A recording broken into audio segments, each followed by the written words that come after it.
Thank you for waiting. I finished checking your adventurer handbook. Here are your commission rewards. We have no other urgent commissions on the books at present. Thank you for all your hard work lately. Perhaps you two could consider taking a vacation. Amazing! Paimon never thought we'd end up having downtime in Krai. Things were pretty hectic when we first got here. Everywhere you looked, it was either the wild hunt causing chaos or the Fatui stirring up trouble. It felt like this whole region was one giant slime in a barrel, ready to go boom at any moment. That's right. Another win for Tibet's top duo. Ah, yes. Are you two aware that the Moon Prayer Night is soon to take place? Oh, yeah. Well, wait. Why do you mention it, though? Do people in Nasha Town celebrate it, too? Paimon thought it was just for moon goddess worshippers. You're partially right.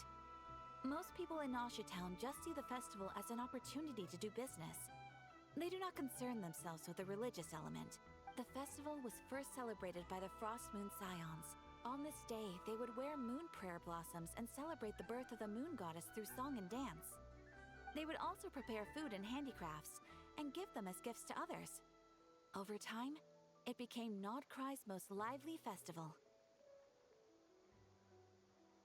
Oh, sounds like fun! Great! Well, in the meantime, since Catherine doesn't have any commissions for us, let's focus on some personal business instead. When we first got here, you mentioned that this was where your spaceship landed? We didn't get to follow up on it at the time, because we got wrapped up in that whole rerira situation, but now we can finally start investigating it properly. Well, there's a saying Paimon's heard around these parts, which goes, if you lift up a rock, you'll find something you weren't looking for. By that logic, you'll never find what you're looking for while you're searching, but the moment you stop looking, it'll jump right out at you. Could be worth a try, though, right? Anyway, Paimon suggests we focus on other stuff we want to do for now, and just keep an ear out for spaceship-related intel as we go.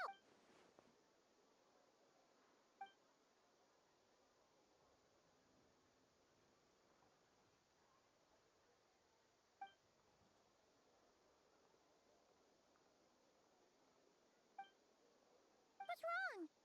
You look super serious all of a sudden.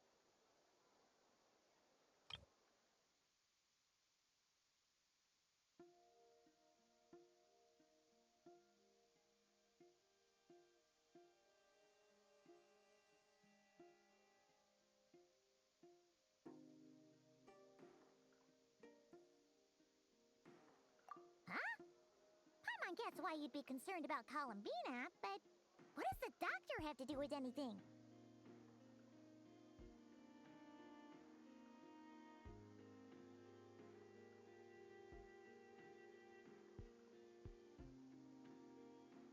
Oh, that's true. And now that you mention it, we're definitely overdue for a showdown with the Fatui. It is weird that he hasn't shown himself this whole time. What could he be up to?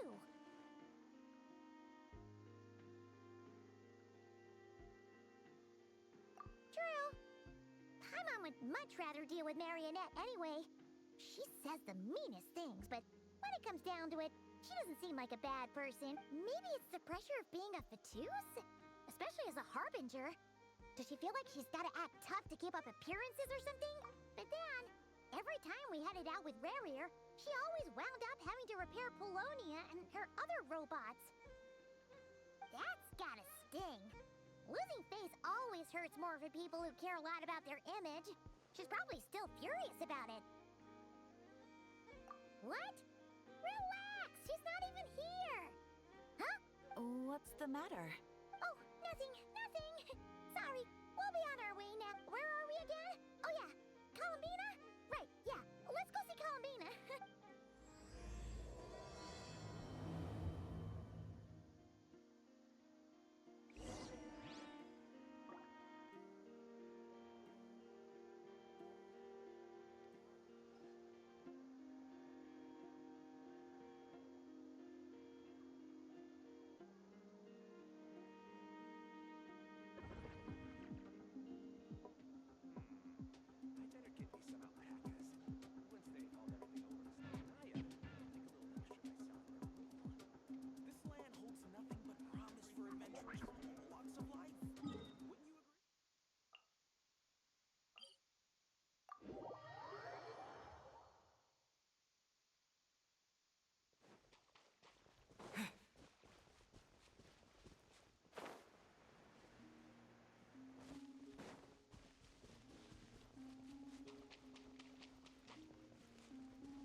me sitting here a rare sight? No, we just thought you'd be resting. Perhaps I would have been, were it not for the sudden arrival of some unexpected guests. Not that I consider it a disturbance. After all, you're the only ones who are free to enter. Would it not be a little unfriendly of me to lie down while we speak? I didn't realize you put so much thought into little things like that.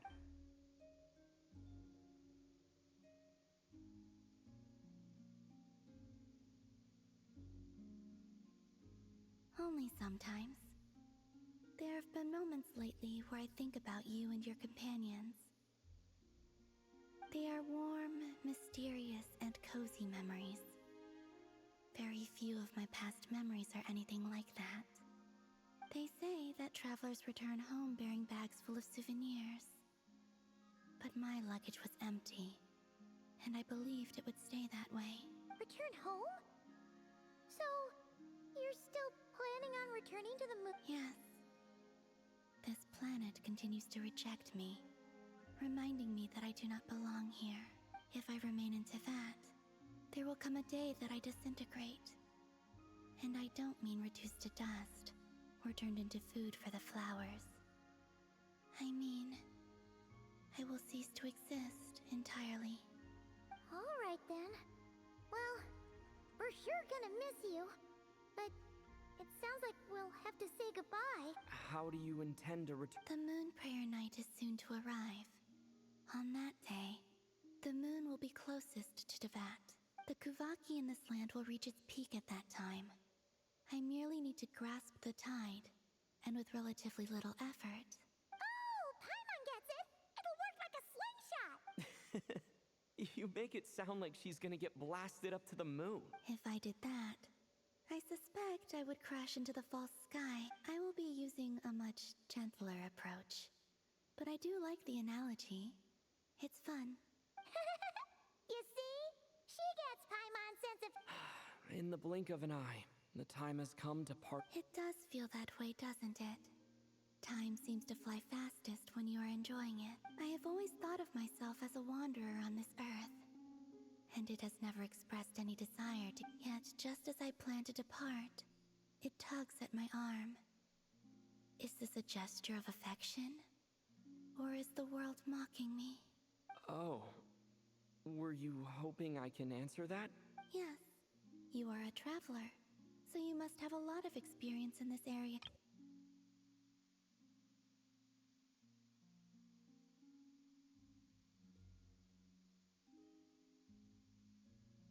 Then, what I would say is, enjoy the moment. That's right! Don't overthink it!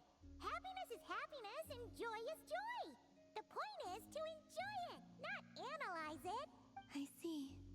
Then what I would say is, even though I am very tired right now, I am still happy. I can't tell from the tone of your voice. Oh, really? You don't think I sound happy? I'm just kidding. I could tell you were in a good mood today from the moment we saw you. Ah, a joke. Albeit not a funny one. Anyway, I assume you're here about you-know-what. Give me your hand. Actually, it's not that. There's something else we wanted to discuss with you. Oh, then, do you still want to give me your hand? Sure.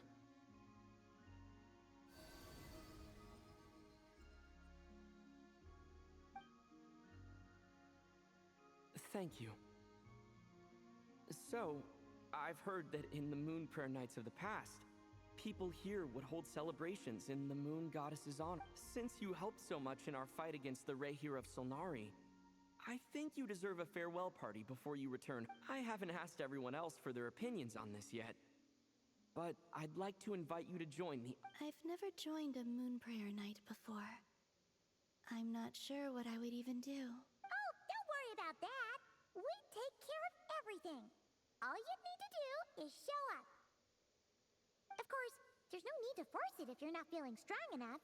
It's just, this kind of felt like a golden opportunity. But they call me Kutar, and the Fatui have an arrest warrant out for me.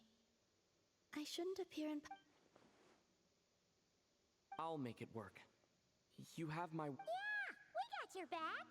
Well, he does. Paimon's actually not too sure what he's planning. All right, if you're sure. I will not refuse. I suppose it wouldn't hurt to pack a few more sights from this world into my suitcase before finally learning what my homeland looks like. Oh, if you see Lauma, please tell her that my answer to the question she asked me is neither yes nor no. Rather, it is. There is no need. That was kind of cryptic, but sure. Guess it's between the two of you. We'll pass along the message. Bye for now.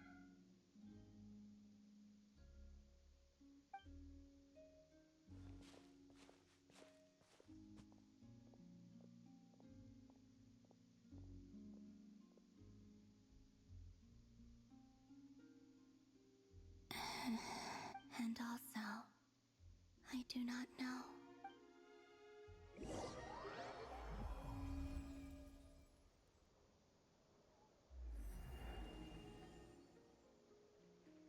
Since she's agreed to join the festival, let's go see who else wants to take part. Lauma's gotta be the person most familiar with the Moon Fair night. We should start with her. Also, what exactly is your plan to keep her safe? Not sure yet. I'll figure something out. What? Are you serious? And Paimon even gave you her vote of confidence back there. How did you become so sneaky?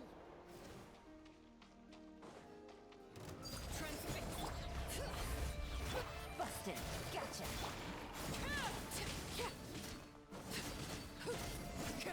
Witness my rise.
Bring it.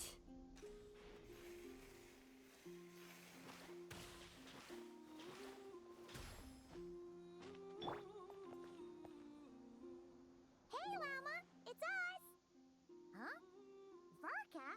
What are you doing here?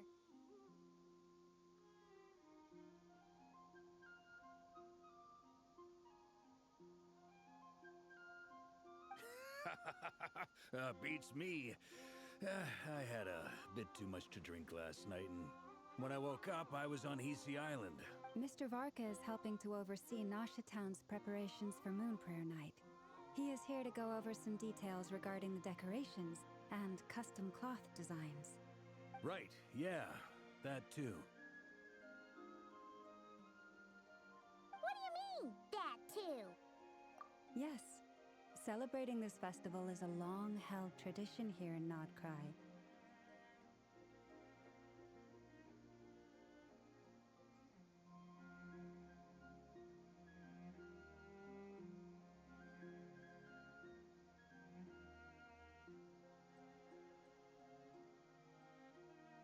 On this day, the crescent moon at the top branches of the verdant crest turns into a full moon, and the moon prayer blossoms bloom with a special radiance. Our people take these to be blessed omens. It's an especially welcome event coming off the back of all that nasty business with Rerir. Everyone got put through the ringer recently, and now they're looking to turn their fortunes around. The big shots in town all agree that a big, lively celebration is just what we need to rebuild people's faith in... No wonder Catherine said that people weren't so bothered about the religious element. That's right. It's become more of a local custom by this point. The celebrations have little to do with whether the religious stories behind this event are true or not. Even the Frost Moon Scions are eagerly awaiting the coming of Moon Prayer Night, despite now knowing that their past beliefs were founded on a falsehood. That's fair. It's a bit like the lantern ride in Liyue. It's a chance for people to enjoy themselves, not debate the existence of the Adepti. Oh, one other thing. We just went to see Columbina. We went ahead and invited her to take part in the festival this time. Wait, so... you mean she agreed to it? Huh. That's quite a surprise. Then I suppose that she intends to return to the moon on that day. Oh, yeah! It's kind of a complicated process, but basically, it's like a slingshot. I understand. In truth, I had a feeling that she might make such a decision. Well, if Kutar has decided to participate in the festival, we should prepare accordingly. Yeah, exactly. She was saying how it could be risky for her to show her face in public. We were wondering if there was any way we could hide her. Unfortunately, the people who carved the statues did an excellent job of capturing her likeness. It will be very challenging to hide a goddess whose face everyone is so familiar with. Darn! We may have bitten off more than we can chew here. Nah, don't sweat the small stuff. Huh? Are you... Not as such, no, but the most important thing with a festival is to keep the mood light and your spirits up. You can't go preparing for a festival with those long faces. You'll never convince anyone to enjoy themselves. The Monstetter spirit is strong with this one. As it happens, I agree. Let's start by making our appreciation for Kutar the beating heart of the festive. And who knows?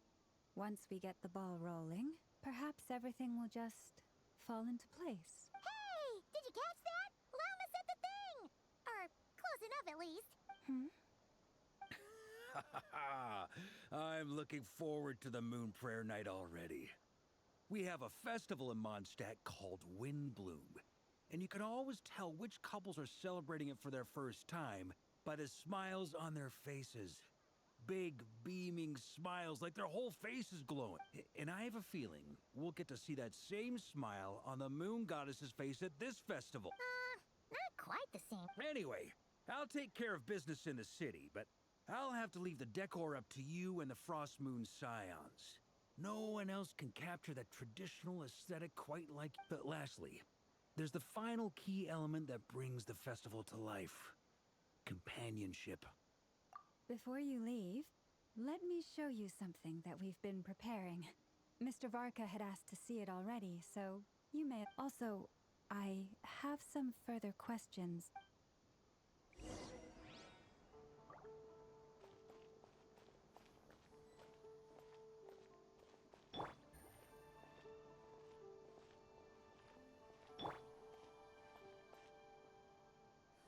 Huh?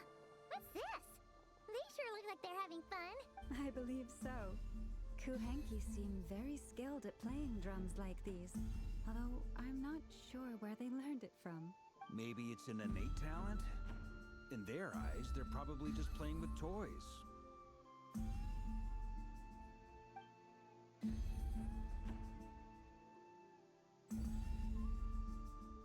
Wanatar! You want to play too?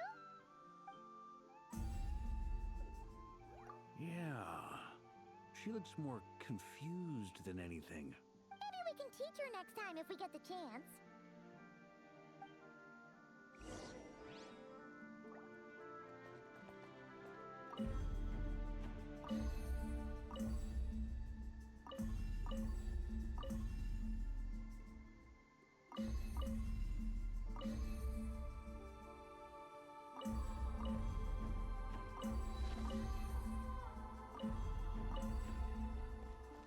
What are these floaty things? Moon veils. We hang them from buildings in the city during the festival. When you look at the sky through them, it creates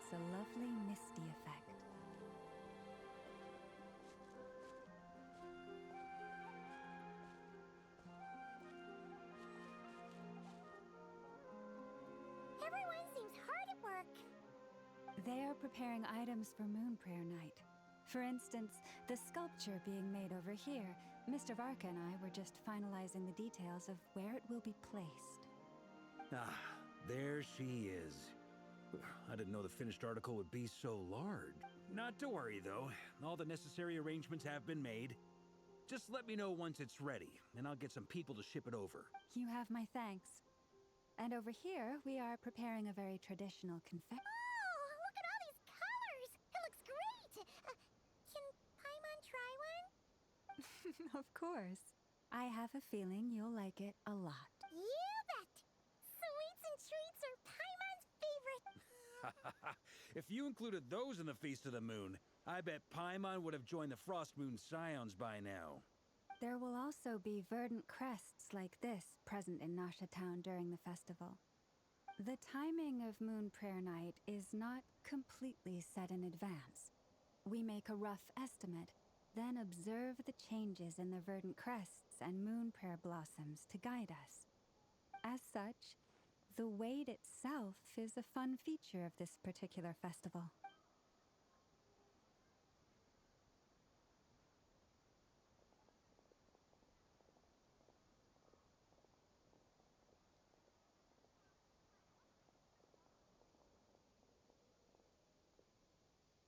Let's talk here. To tell the truth, I am very surprised to hear that Kutar is willing to participate in the festival. I once asked her if she'd be willing to stay with the Frost Moon Scions. I could introduce her to everyone, and we could be a family to one another. She did not answer, but she has not appeared here since. I took this to mean her answer was no, but if that were the case, she would not have accepted this invitation.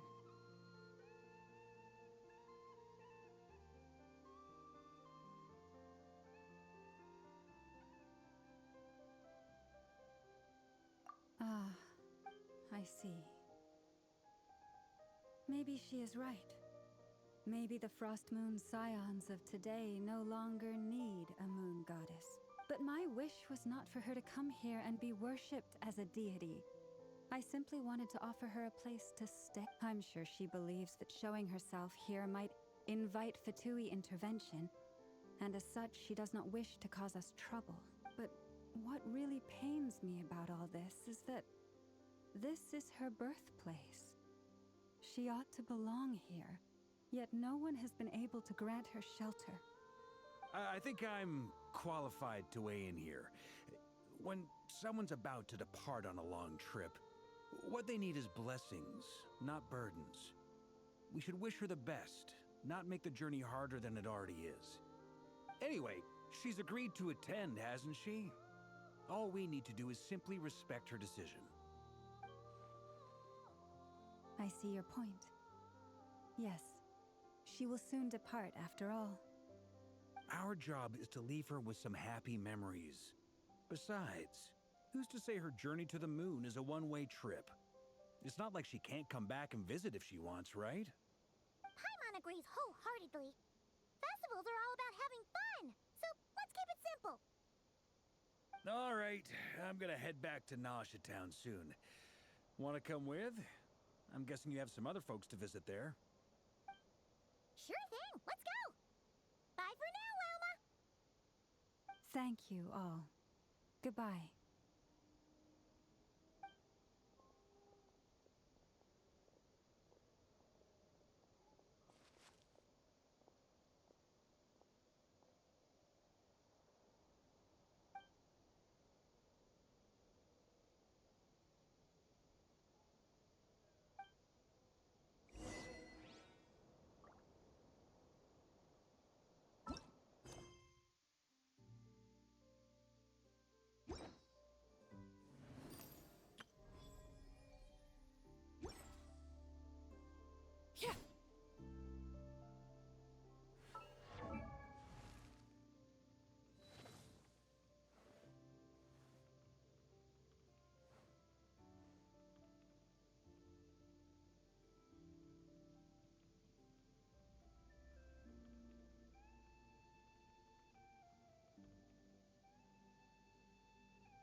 chatting about?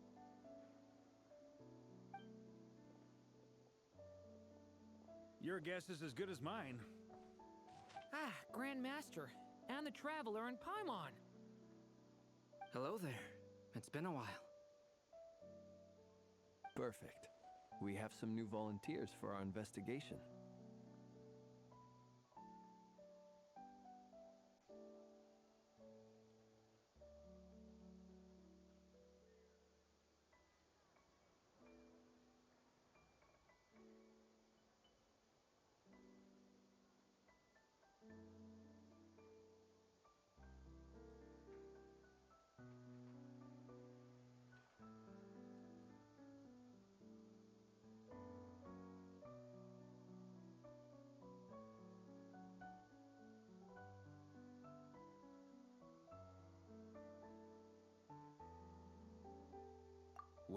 Wait, let me guess.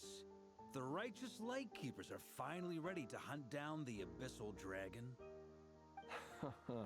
Yes, that too. Yeah, right. Oh, wait. Why does everyone keep saying that too? Well, to be precise, the facts match, but not the causality. Wait, so I guessed right?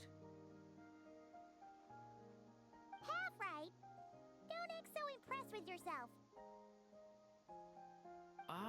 Maybe I can explain. We ran into Mr. Flint's north of Nasha Town. At that time, we just noticed a few abyssal creatures out in the wild, but the strange thing was, I didn't detect any traces of abyssal energy on them at all.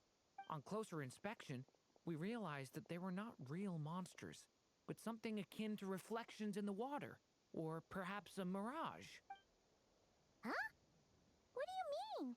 Like, you could see them but not touch them? Exactly. It was very peculiar. They roared and tried to attack us, but we could not make any physical contact with them.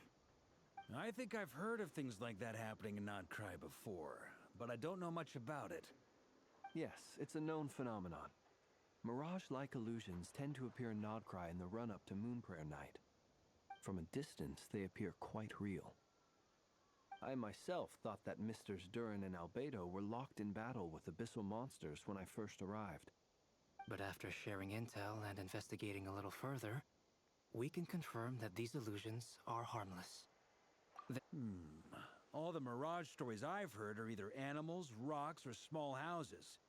Abyssal monsters, though? That's a first. It's a first for me, too.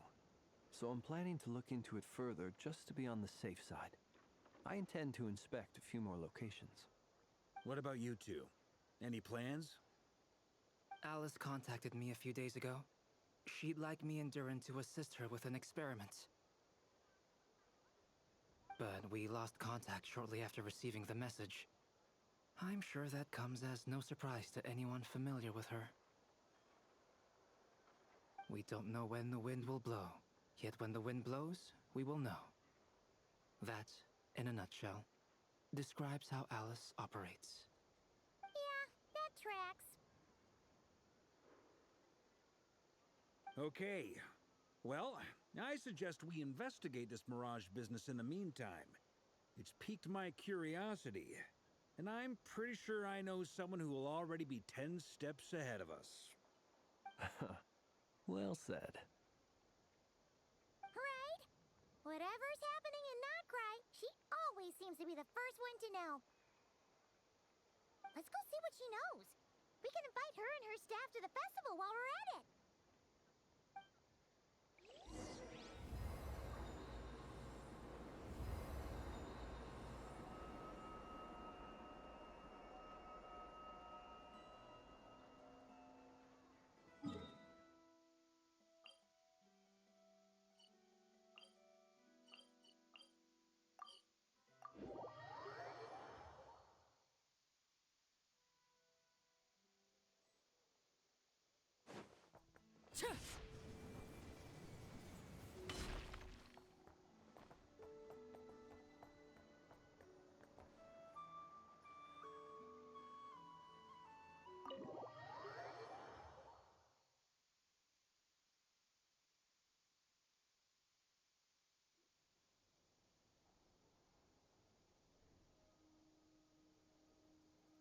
You're right, I have noticed. There's certainly something a little fishy about this situation. Only a little, though.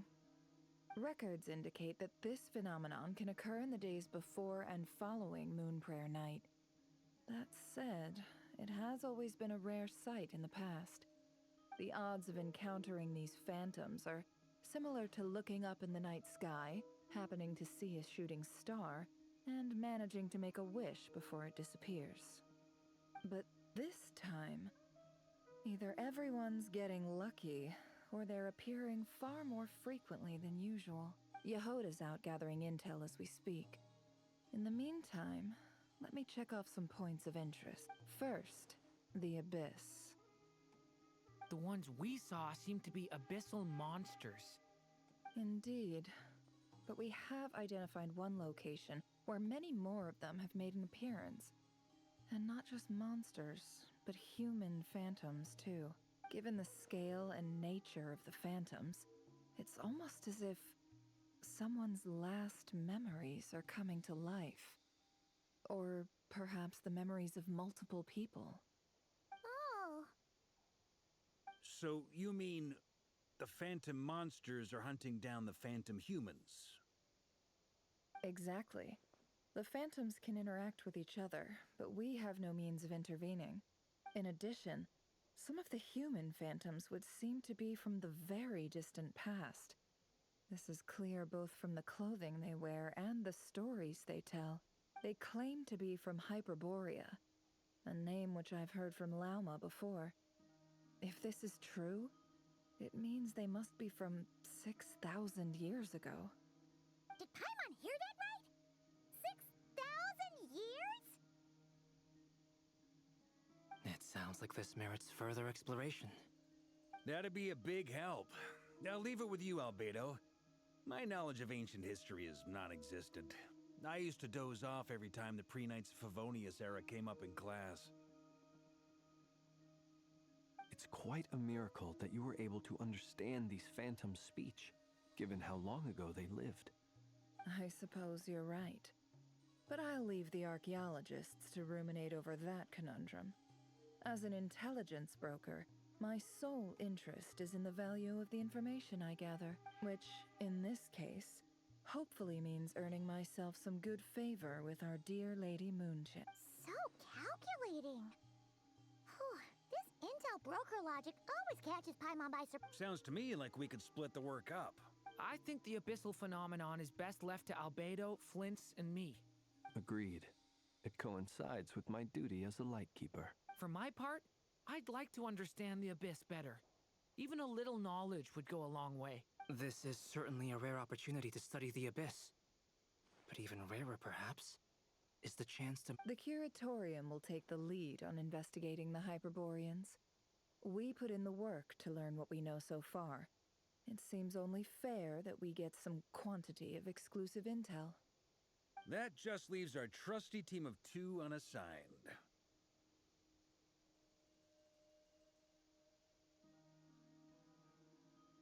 Since you became an honorary knight, of course. This was part of my grand plan all along.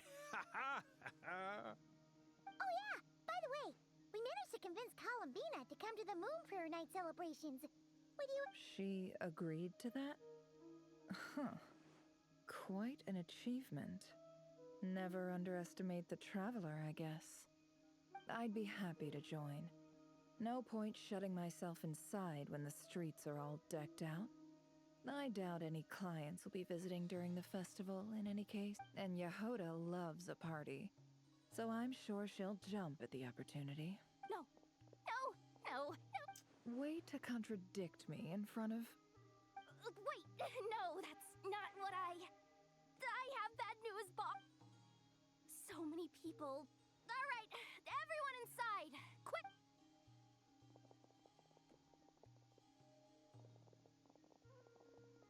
This is gonna sound crazy, but hear me out. I saw one of those phantoms at Star Sand Shoal, and it was some sort of flying ship. Like a spaceship? That's gotta be the one you came to Tibet in. You said you saw the same thing through the moon marrow, right? Huh? You already know about it? Ugh, I thought I was gonna blow people's minds. Turns out I'm the last of. Wait. Back up. You came here in a spaceship? Ah, now my mind is blown! What's it like on the inside? Was it like flying through space? Yep, exactly. Huge discovery. You're the best. Second best intel broker in the world. After your boss, of course. Wow. Really? I guess that decides where we're heading next. Come on, don't look at me like that. I know the spaceship doesn't have anything to do with me, but you don't want to leave me as the only one twiddling my thumbs, do you? Please? Fair enough. You can tag along. In that case, let's meet back here to discuss our findings once we're done. I wish everyone a productive investigation. You too.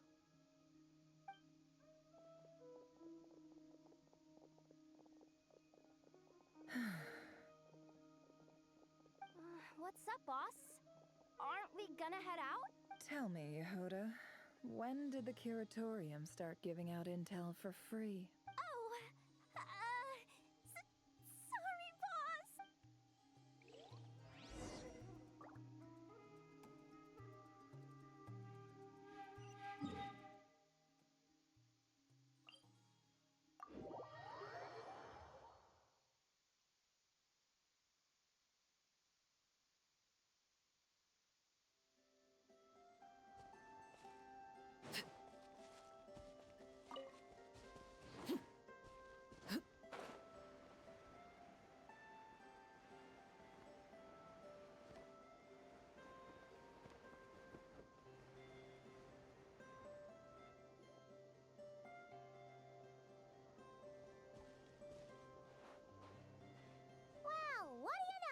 Yehuda was right on the money.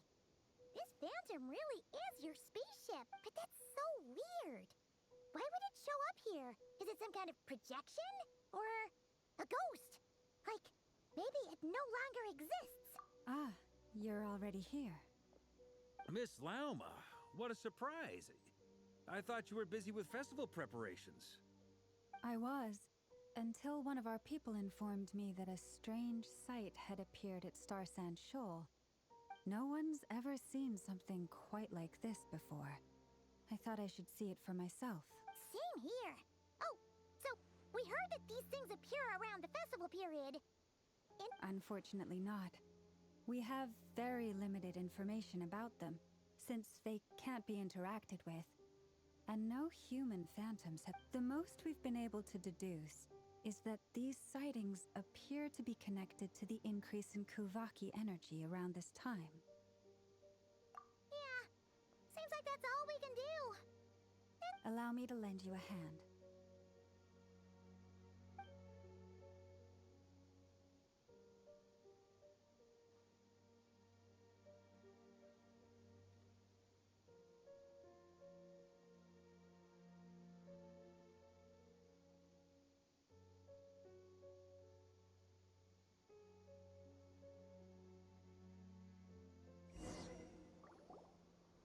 Everyone, our friend here should be able to provide us with some information. Is that a phantom rhymehorn deer? I've heard about how the Frost Moon Scions live in harmony with the animals and can even communicate with them. Okay.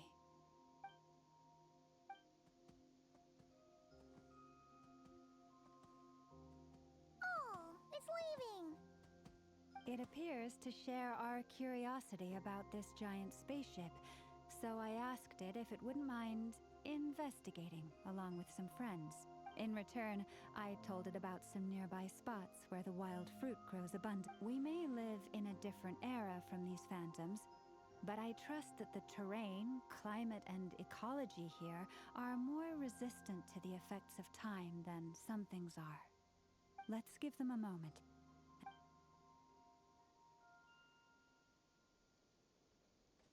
All back together? Must have been a lot of fruit. Indeed. Now let me ask them some questions.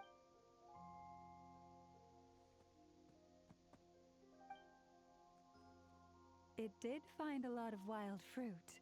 enough for them to feast for a long while. This puffin circled in the air several times, but didn't spot anything out of the ordinary. Certainly nothing to do with the spaceship. Huh. Well, it definitely makes sense to get a bird's eye view. Indeed. Other than that, I was also thinking that the world these phantoms see is also different from ours. Oh, I get what you mean. The wild fruit exists in both times and spaces, but there might also be things that only exist in that space-time, which we can't see.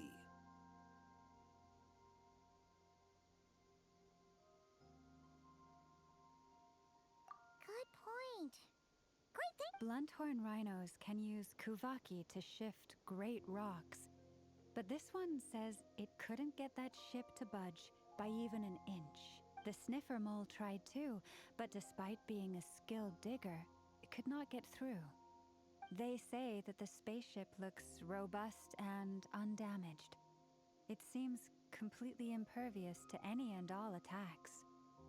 Whatever lies within is well defended from harm. So, just like us humans, there was nothing they could do about this spaceship either. Yes, still, they deserve our thanks. We are grateful for all your efforts, dear friends. Now go, and enjoy your feast. I've noticed some other human phantoms gathered nearby. Come on, let's go talk to them.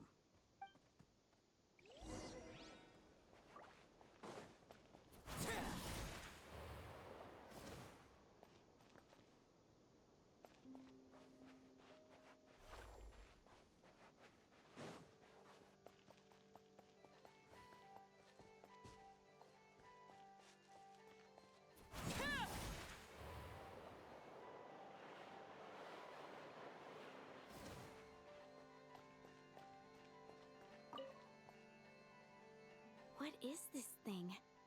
I've never seen it move, and there's no way to get inside. Goodness knows. My grandpa says it's been sitting here at least since his grandpa was still alive. What about his grandpa? Did he say anything to your grandpa's grandpa about it? Huh? I don't know. In all likelihood, it was here back then too. Hard to imagine something this huge could move. Guess that means that as far as they're concerned, this ship's been around a long time.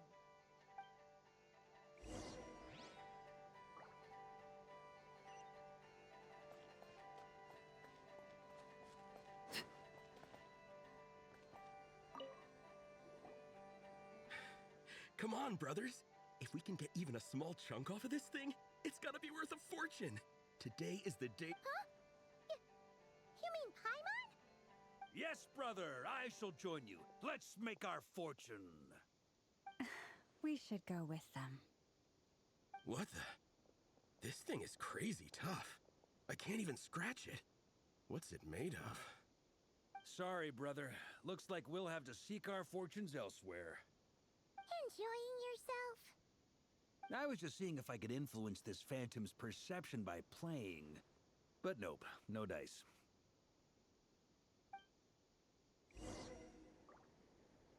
I'm sure we're all starting to build up an idea of what's going on here now that we've spoken to some of the people. These phantoms are reenacting real historical events in Nodcry. It's almost like we're in some kind of interactive stage play.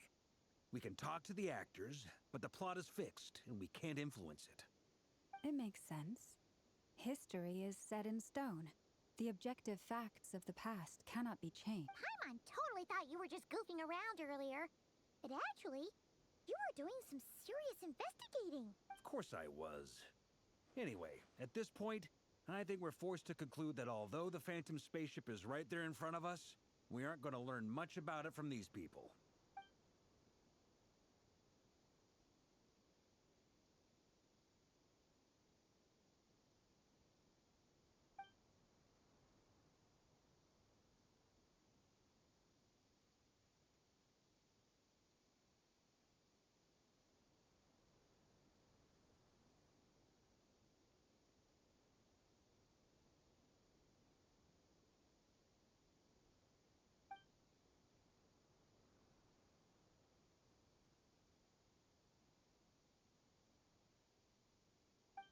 Don't be discouraged. If nothing else, this is proof of the ship's existence. And think about it. So many people tried to hack their way inside, but no one could get the door open. It's made of very tough material. To me, that says that we'll either find the ship itself or the story behind it. It's just a matter of time.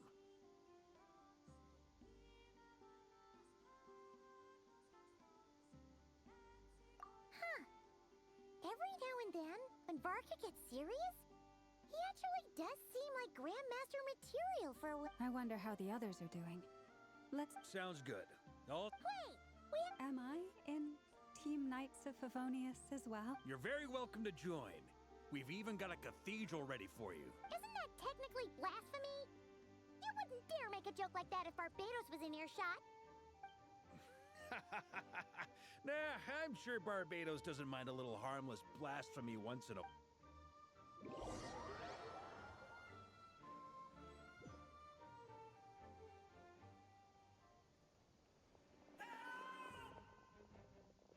Oh, no! Get away! Oh.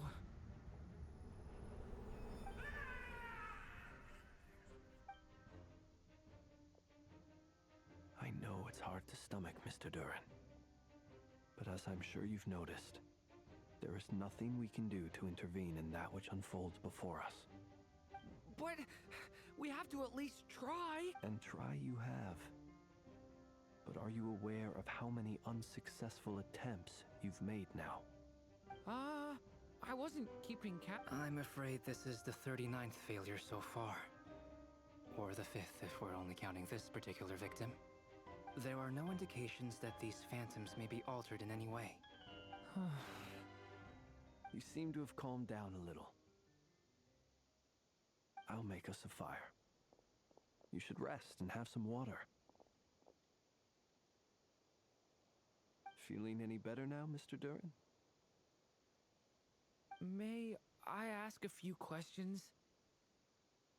Be my guest. What exactly are we witnessing here? What happened to those My guess would be that we are seeing Nodcry during the Conrian Cataclysm. Would that be accurate? Conria. That is correct. As you know, once the Abyss senses even the tiniest crack, it floods in and spreads like wildfire. There was a time in the distant past when it permeated all of Nodcry, causing immeasurable harm. The people paid a terrible price to heal this land. Then 500 years ago, the whole of Teyvat suffered an abyssal disaster. Once more, Nodcry was dealt a devastating blow. I see. In the face of the abyssal onslaught, all were like grains of sand tossed around by a tidal wave. Be they human, fae, or god. The moment you witnessed is but one drop in a whole ocean of catastrophe. All right. I guess that answers my second question, too. I wanted to know why there's nothing I could do to help them, and... That would be my guess as well. As I understand it, history and fate are not all that dissimilar. The latter may be unseen to us, but both are immutable. Yes. Fate was determined long, long ago. I still have a couple of other questions for you, Miss. You mentioned more than one abyssal disaster that has struck this land in the past. How can you be sure that what we're seeing is from the Conrian incident? And also, how are you able to stay so calm when you're talking about these events? From everything I know about you, you're not cold or ruthless, and you're not indifferent to the suffering of others. Wait. One is not easily moved by history. I'm sorry. You needn't apologize. Your passion is a good thing to have. Treasure it, because someday you may find it in terribly short supply.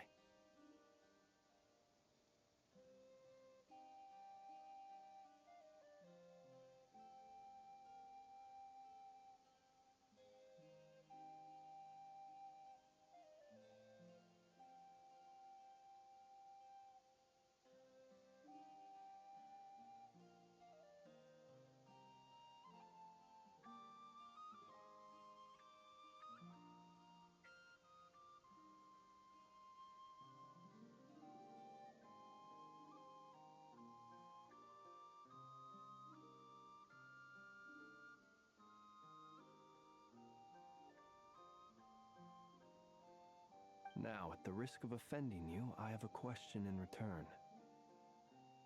Your curiosity toward the abyss, is it born from hatred or because you sense its call? I only ask because I kept a fragment of Rerir's body in my lantern for a short time. Specifically, his heart. So I know what a burden it can be to carry the abyss with you.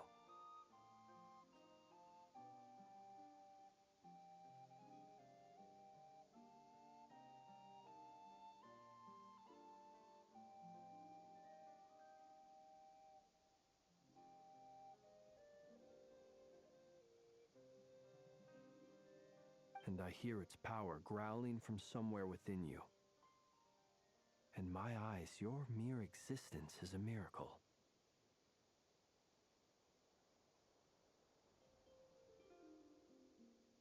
My honest answer is I don't know. I don't think I have the confidence to say for certain. What I will say is the abyss is not the only issue that haunts me. Even before I became who I am today, the question dogged me constantly. Should I even exist at all? My doubts remain unresolved. But when we fought Rerir, something became a little clearer to me. Sometimes it is the darkness within us that allows us to achieve the impossible. I certainly got the sense from your 39 attempts that you were trying to achieve the impossible. It sounds like you've resolved to see the truth for yourself. Absolutely. In that sense, he and I are quite similar. Then I wish you every success. I look forward to the day of your transcension. Well, if everyone's caught their breath, I suppose we should head back. Oh, and one last thing. I'd appreciate if you kept our discussion about history a secret.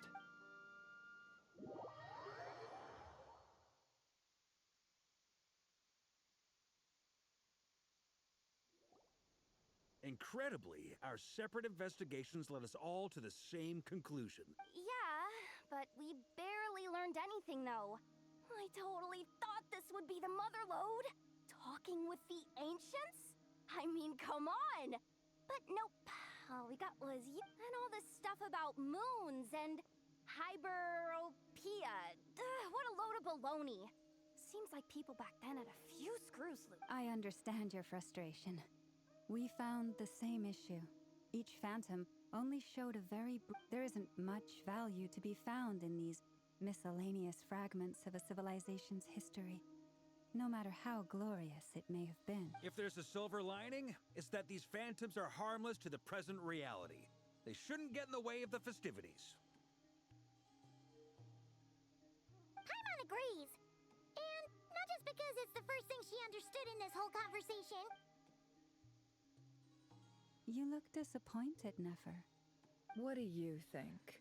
We all worked our tails off, but the only one to gain anything from it was you, Lady Moonjanter. Well, please do share the Hyperborean records with me. I will gladly inscribe them in our people's documents. Oh, duh! Yeah!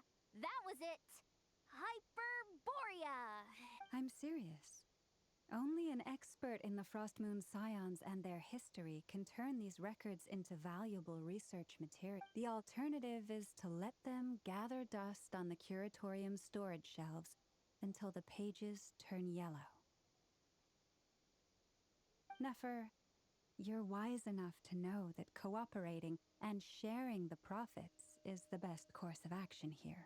Well, that goes without saying. Sure, let's do that. Huh? But didn't you say we aren't supposed to give out intel for free? Sorry, shutting up.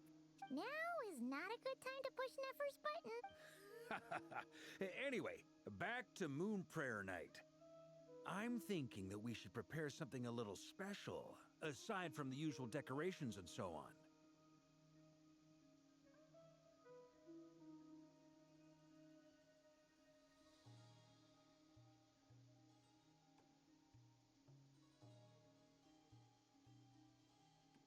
You mean a parting gift? Can't go wrong with food. Although, Does food go bad on the moon? Perhaps a lantern would be a better choice. It might be dark up there. It could prove difficult to light a lantern on the moon. Magical stones might serve that purpose better. What about a clockwork mecha model from Fontaine? I've got a whole bunch at home. I use them for fighting practice in my free time. None of these sound like things she would be even remotely interested in. But we don't interact with her enough to know what she likes. Yeah. It would really save us the guesswork if someone could find out what she's into. Wait, what the? Traveler? They're all looking at you.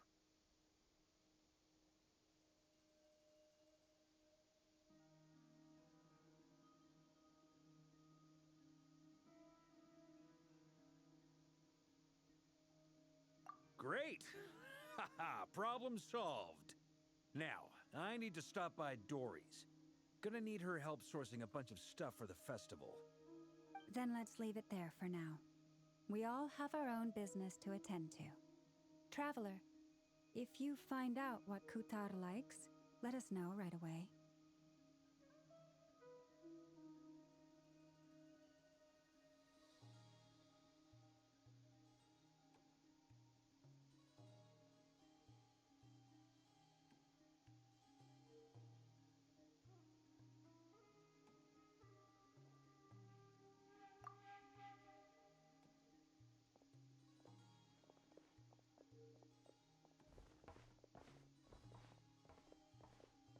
Is something the matter?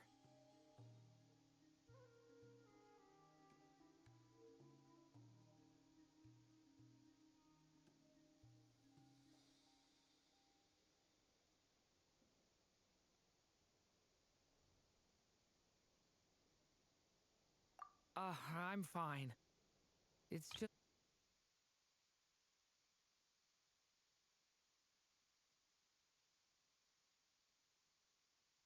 Is something the matter?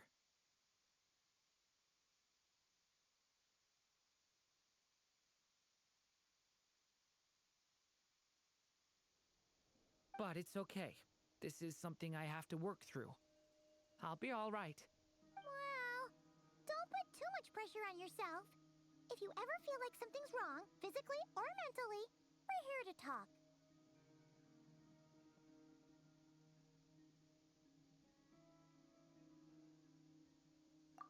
Come on.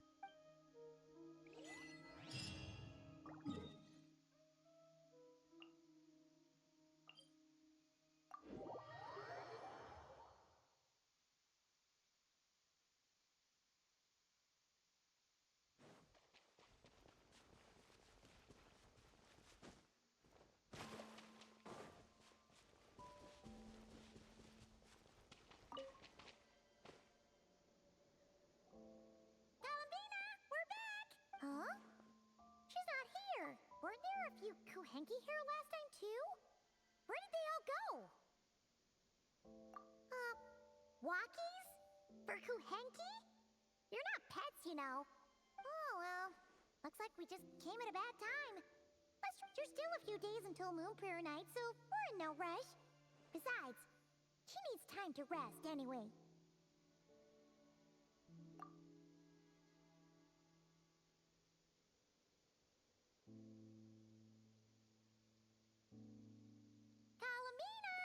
Oh, how strange.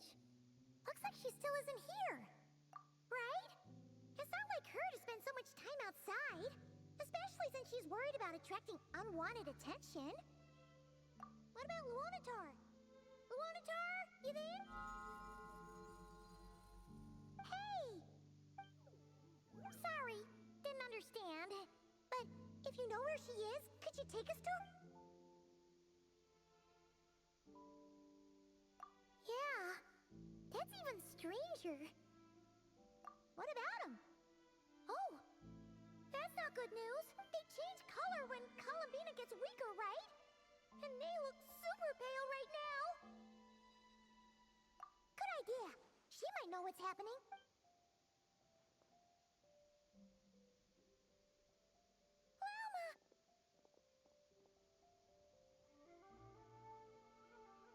Ah, it's you. How is Kutar? Is she okay? No, she hasn't. I came here to check on her after I noticed the flowers had changed color. Based on past precedent, she must be very weak right now. Even getting up to walk would be a struggle. It seems unlikely that... Not to mention that she doesn't do that at the best of times either. So yeah, this is super weird. No. Very few people are in the know about Kutar's whereabouts. And if anyone suspicious had visited, they'd have left some sort of evidence. Come on, let's go to Nasha Town. If anyone has seen her, someone there will know about it. It's not Krai's information hub after all. Makes sense. Let's go.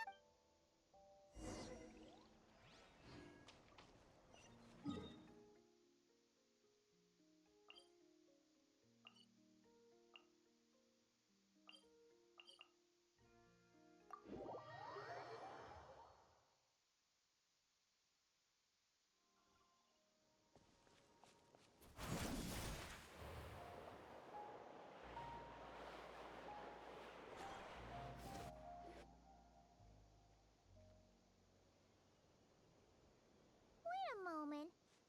Is it just Paimon, or is this stall kind of suspicious? Has there ever been here before? No, I don't recognize... Alas, your free and easy adventure time is over. Now, prepare to face the final boss of Nod Krai. Whoa! Where'd that voice come from? Not sure, but it's definitely hostile. No, not that way. The final boss is right here. The... sniffer mole? That's the final boss? Surely not. Also... Okay, the jig is up. I'll stop teasing you. Turn around. I'm right behind you. It seems I've managed to leave quite an indelible impression, even though you've never seen my face. Ah, nothing could make a great mage more pleased with herself.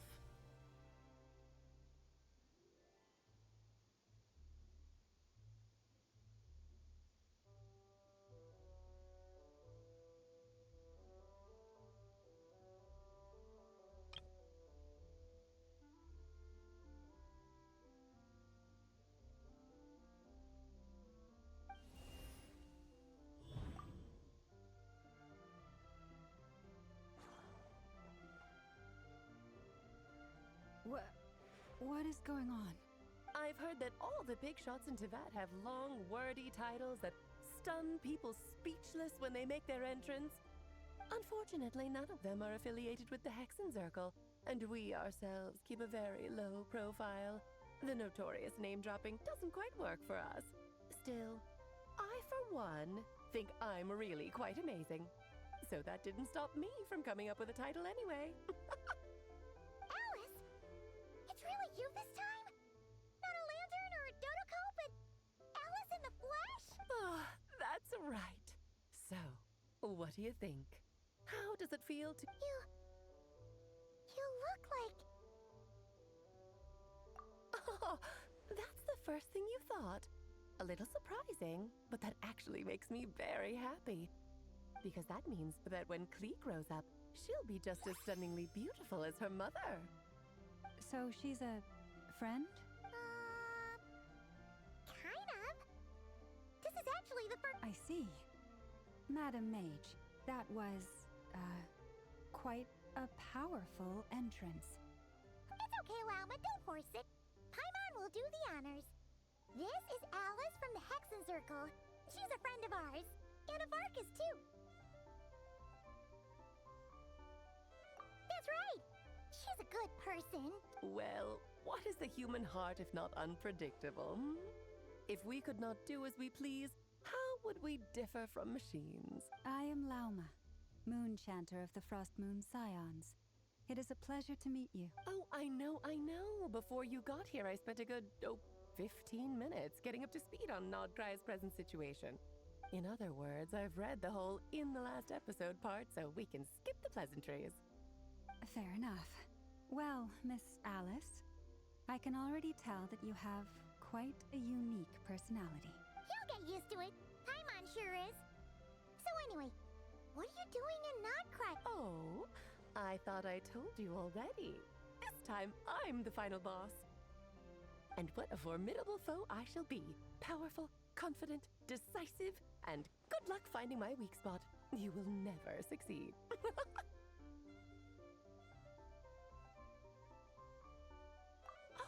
Oh, drat! My one weakness, and you found it in an instant. Fate has been dealt a devastating blow. Thus falls the great Dodo King.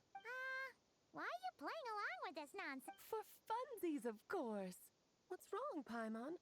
Are you disappointed in me? Am I a gigantic letdown? No, it's just... you seem like a busy lady. And this is the one time you've shown up in person.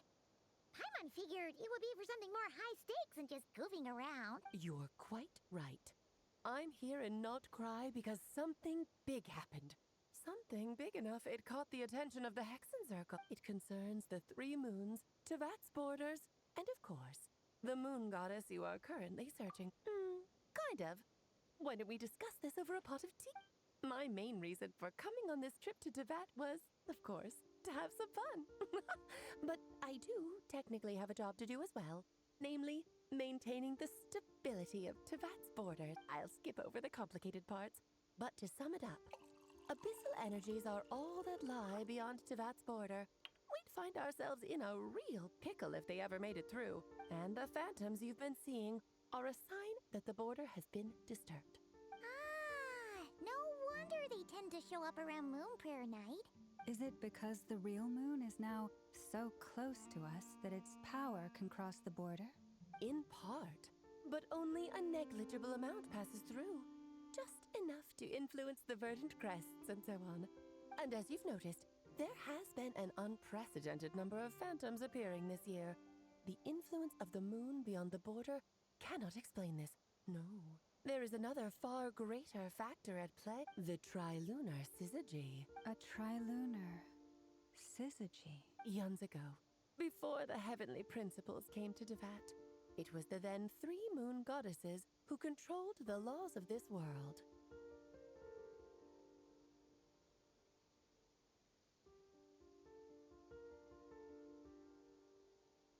Oh, that's exactly it! The 3 goddesses split these powers amongst themselves, promising never to consolidate them into one singular body. This was meant to keep the world stable.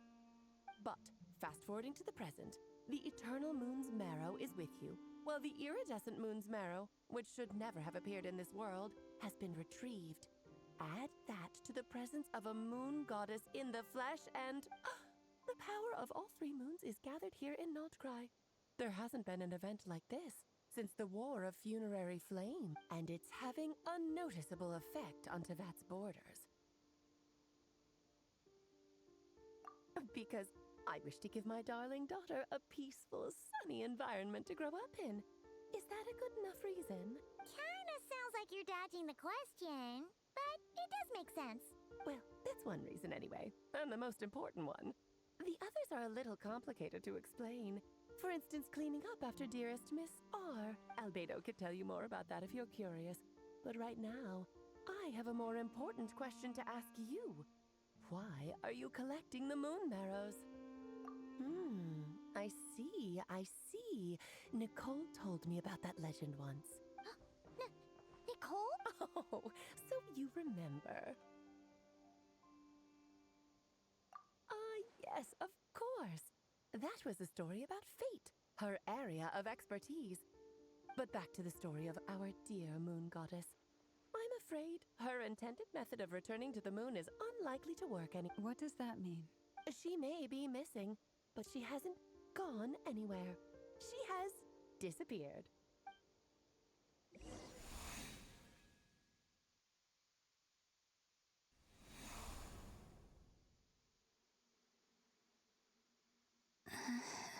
My body is so... Wait, no. It's my mind that's heavy. What's happening to me? I feel...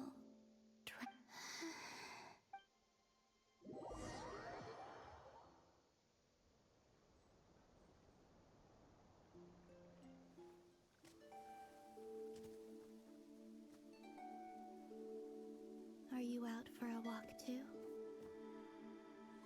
Huh?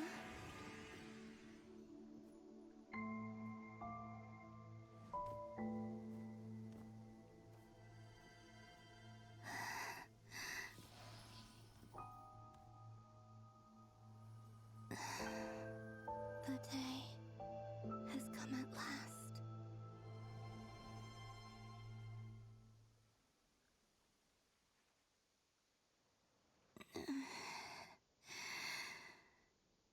Have I grown so weak that I can't even sustain my physical form?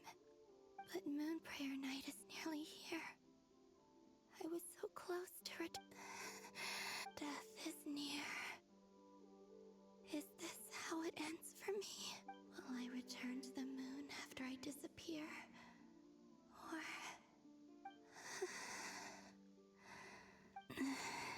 So far, at least, I still exist.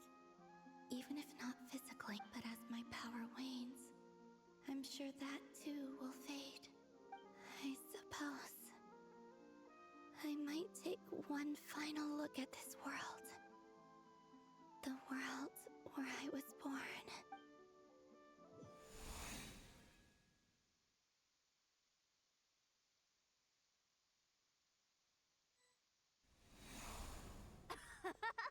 Come on!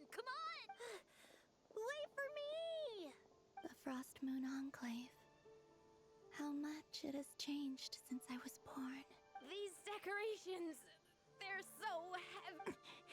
It's times like this when you kind of wish men could be priestesses and acolytes. How fascinating.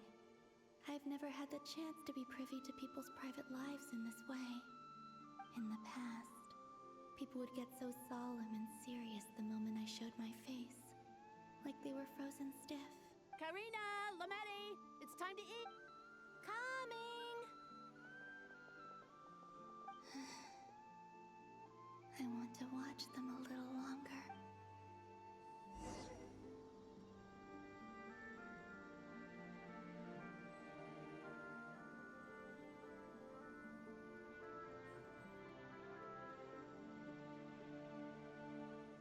So just fill these balloons with air, right? Yep. Try a couple now to test things out. The rest can wait till Moon Prayer Night. Think fast. Rita! Teasing an acolyte of the Frost Moon Scions? Surely that's a punishable offense. Take this! Huh? All right, enough horsing around. Lady Lauma gave us a task. The task is just to check that the balloons don't leak, right? Doesn't matter if we fill them with air or water. Okay, you got me there. And you got me there. But still, we can't use all the balloons before the festival. We won't use all of them. And as long as Lady Lauma's trusted acolyte doesn't snitch, this can stay as a little secret between friends. A couple more can't do any harm. Oh, you menace. Then, think fast! Is pumping a balloon full of water really so much fun?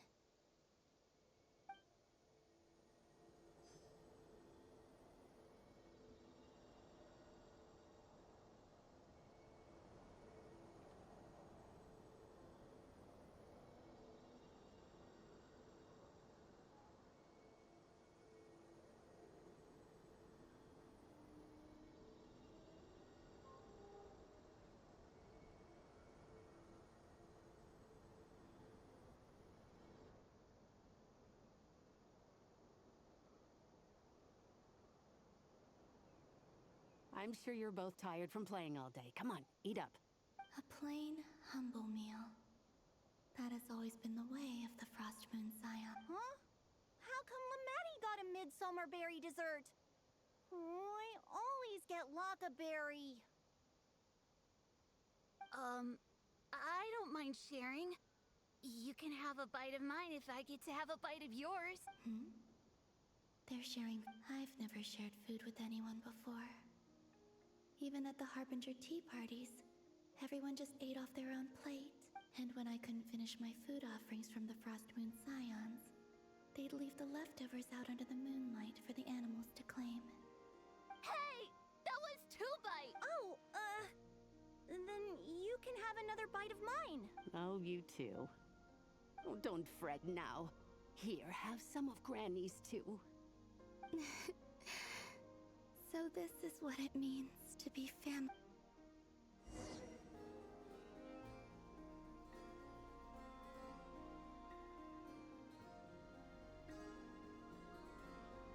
I'm seeing so much that I'd never usually get to see. They'd never act like this when I was around.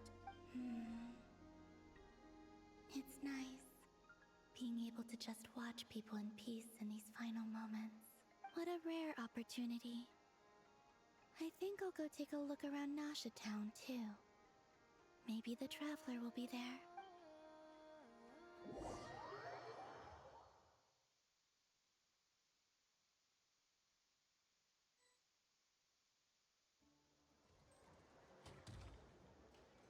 After the War of Funerary Flame, the moon goddesses were no longer recognized by Teyvat. They lost the whole foundation for their existence. That's why the moon goddess's strength is fading. She cannot withstand the world's rejection of her.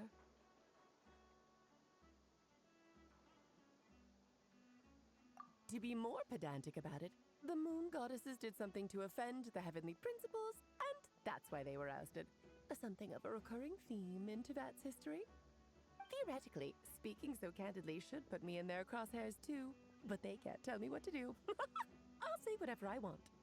Anywho, the Moon Marrow energies were but a drop in the bucket for her, and that battle against the Ray Hair of Solnari only weakened her further. Fortunately, it happened close enough to Moon Prayer Night when the Kuvaki concentration here is high. That's the only reason she managed to survive this long. What do you mean, fortunately? You said she disappeared.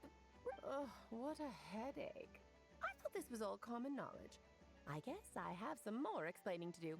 Okay, buckle up. It's time for another lecture.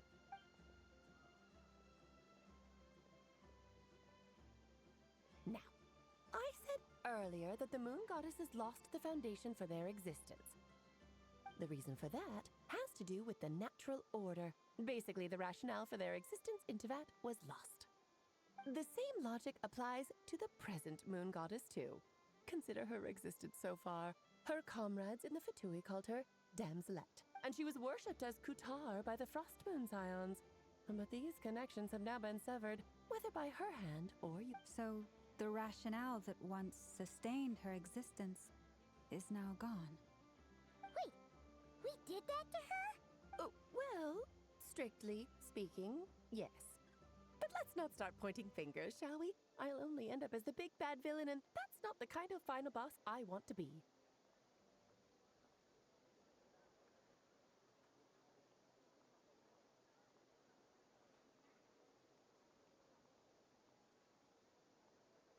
Of course I do. I'm only the greatest mage in the whole entire world. Now, if you wish to find your moon goddess, there are 2 problems we need to solve. Firstly, we'll need to strengthen the connection between her and Teyvat, at least enough to sustain her until Moon Prayer Night. Strengthen her connection. But does that mean I'll have to rally all the Frost Moon faithful behind this? I'm afraid a bygone faith and a former home won't be of any help to her now. Her name? Yes. Names are very important things. A name is a fundamental concept that anchors one's entire existence. Then your first job is to find it. As a moon goddess, I'm sure she must have a name she identifies with. Neither Columbina nor Kutar is her true name, and she's never really accepted either of them. So, finding out her real name is enough to sustain her existence? Yes, I know it sounds like a small step, but every journey begins that way. So for now, that's all we need to focus on. The second problem is with her plan to use the moon marrows to return to the moon. Unfortunately, piercing through the false sky will take an enormous amount of power. Given her current condition, she won't be able to provide anywhere near enough power, even if she recovers her physical form. But no need to fret. Nicole's the expert in this field, and I'm sure she'll figure something out. Wait, Mage N is going to help us out too. That means we've got 2 Hexacircle mages on the case. This is turning... Actually, this is more of a side quest for me. Like you said, I'm a busy lady, so I can't stay for too long. I'll have to return to Tivet's border soon. That's the upside you get for looking out for my little Klee.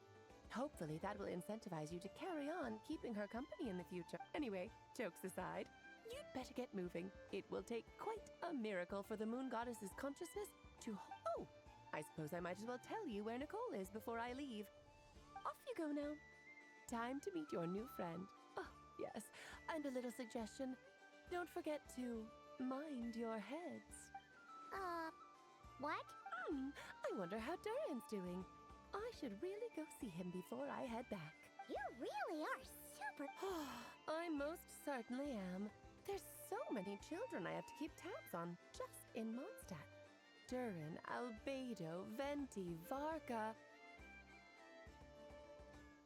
Klee didn't make the list, huh? Of course not. Klee is my pride and joy. I have no qualms about her, because she's the best child in the whole wide world. Yep. Klee's a little angel. I'm glad you agree. Well, all the best. See you when I see you.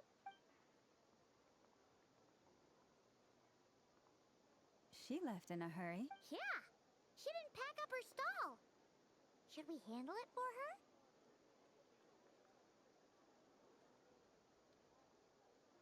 I must say, I'm now very curious about her daughter. That's a long story. Come on, we'll fill you in as we go.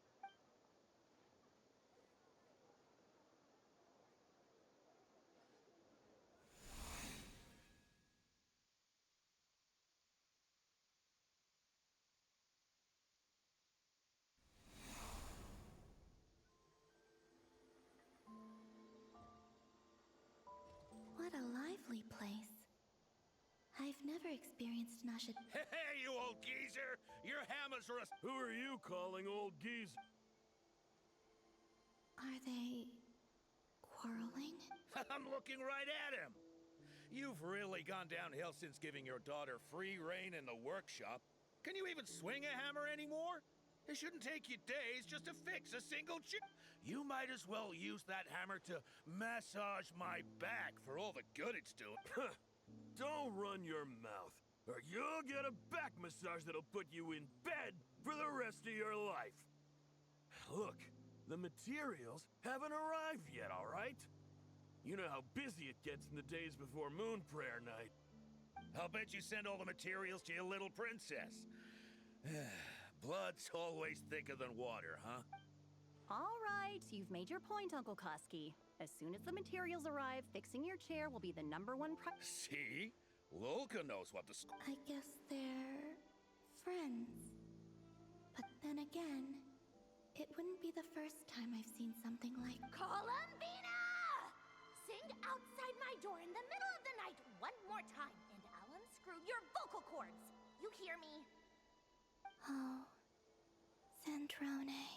So that was her way of trying to be friends with me. What a pity. I won't get the chance to say any ugly things in reply.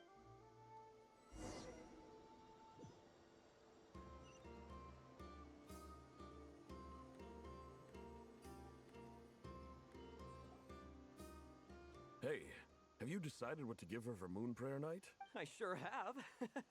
She's gonna get the surprise of her life when she's least expecting it. Then I'll whip out the ring and pop the question. The surprise of her life. What a fun turn of phrase. Cool, I get the picture. You can spare me the gushy details.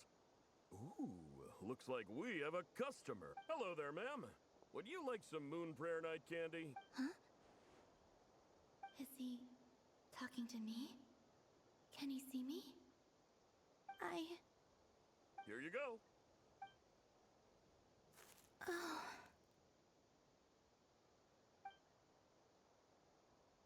Come back anytime. Right. Now, where were we?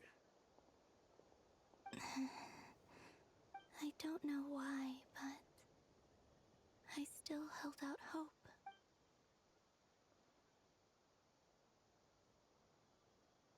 The most important thing right now is to find that maid. This name thing seems super important too, but where do we even start looking? I'd better go pay the Fatui a visit.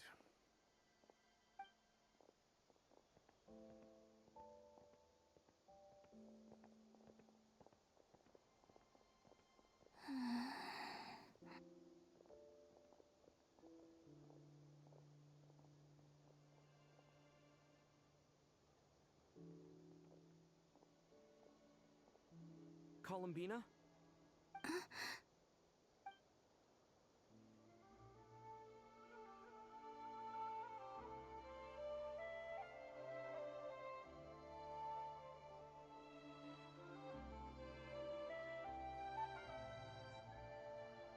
Traveler? Let's go! This is no time to be spacing out!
Where are they going?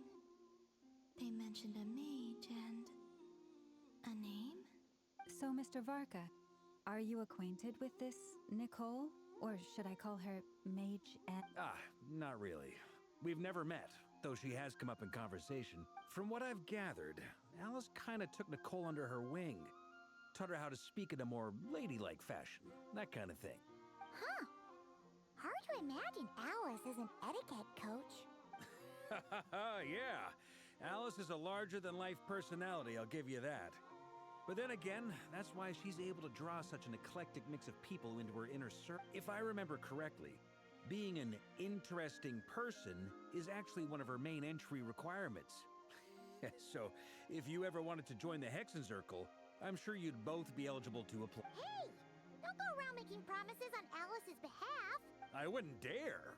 I'm just trying to paint a picture of the Hexenzirkel for you. Okay, sure. Anyway, since none of us have ever met Nicole, how are we supposed to find her? We can't just go up to every woman in sight and ask, hey! Maybe something she's wearing will give it away? Like, a windbloom pinned to her chest or... Wait a minute! Alice never said Nicole was from Monster... Oh, true.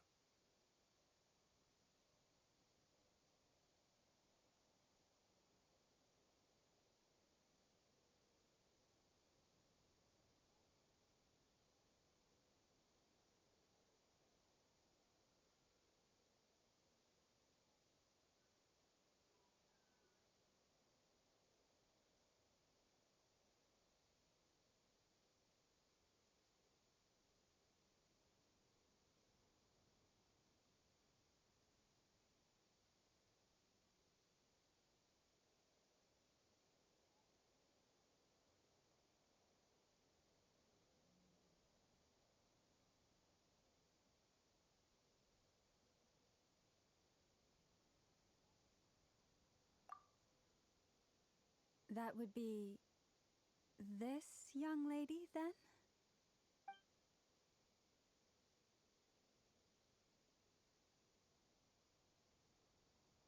Hey there! Sorry to disturb you, but... Varka, Knight of Boreas of the Knights of Favonius. Alice might have mentioned me before. Have we got the wrong person? Sorry. Well, this is awkward. When I shook my head, I meant, no, Alice hasn't mentioned you before. Huh? Where is this voice My apologies. For certain reasons, I am unable to speak. This is the only way I can communicate with you. It might take some getting used to, but I hope you can understand. Hey, it's fine. I'm more shocked by the fact that Alice never speaks about me. As for you two, we have crossed paths twice before, but it is nonetheless a pleasure to finally meet you. It's really you! You're quite welcome. This time, things are different. We have reached the unwritten pages of the story. You might say that we stand at the crossroads of fate.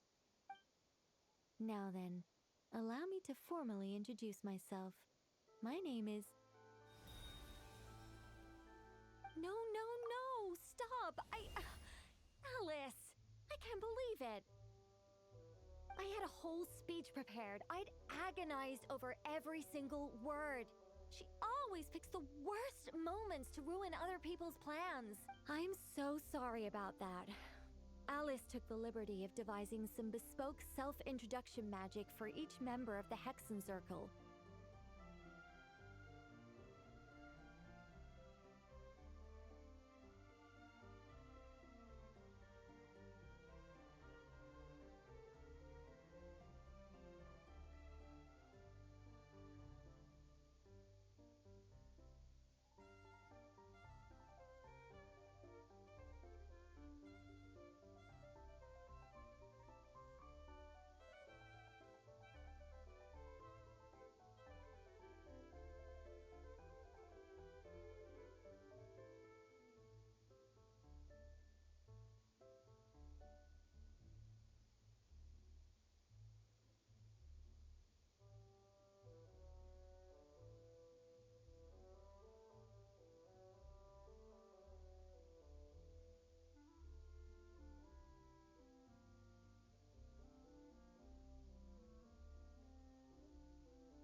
But I could have sworn I deleted all of the triggering conditions for it. How did it bypass everything? Oh gosh, this is so embarrassing. This is a very different side of Nicole than what we're used to. She's not used to face-to-face and, don't worry about it. We've seen that introduction magic once already, so it wasn't too much of a shock. Please go on, Miss Nicole. We'd love to hear what you have to say, or... Well... Huh? Are they talking to this lady? Will you all promise to forget that horrendously embarrassing introduction? Sorry? Embarrassing?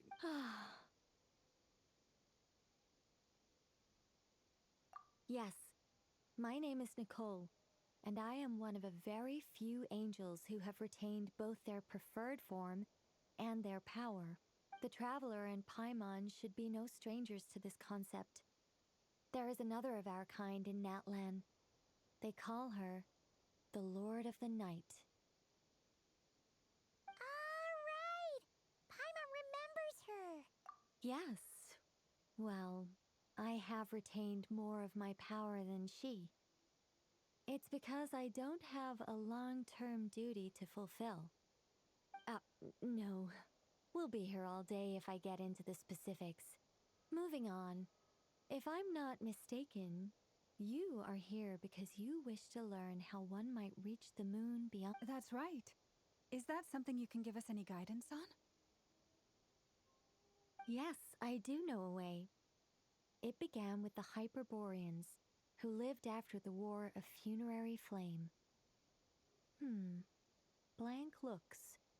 Maybe I should start with the background of, or maybe not. It shouldn't be an issue. I'll fill in the gaps for you when we have more time. Anyway, after that war ended, the three moons retreated to beyond the false. The Hyperboreans were humans I once aided. They accepted the civilization and creations bestowed upon them by the angels, but despite accepting many blessings of the angels, many among them still held on to their faith in the moons. They were reluctant to accept the new order, even after the War of Funerary Flame. They sought to contact the moon goddesses beyond the sky and receive their guidance. But all three had passed away by that. This mage has a unique method of communicating. Is she talking about the moon? Yes, but they did not know. And so, still they prayed for the moon goddess's mercy. After building titanic structures that consumed vast amounts of kuvaki, at last they glimpsed the moons and heard their voices. But of course, they were gravely disappointed. For it was then that they realized the three moon goddesses were dead. It is.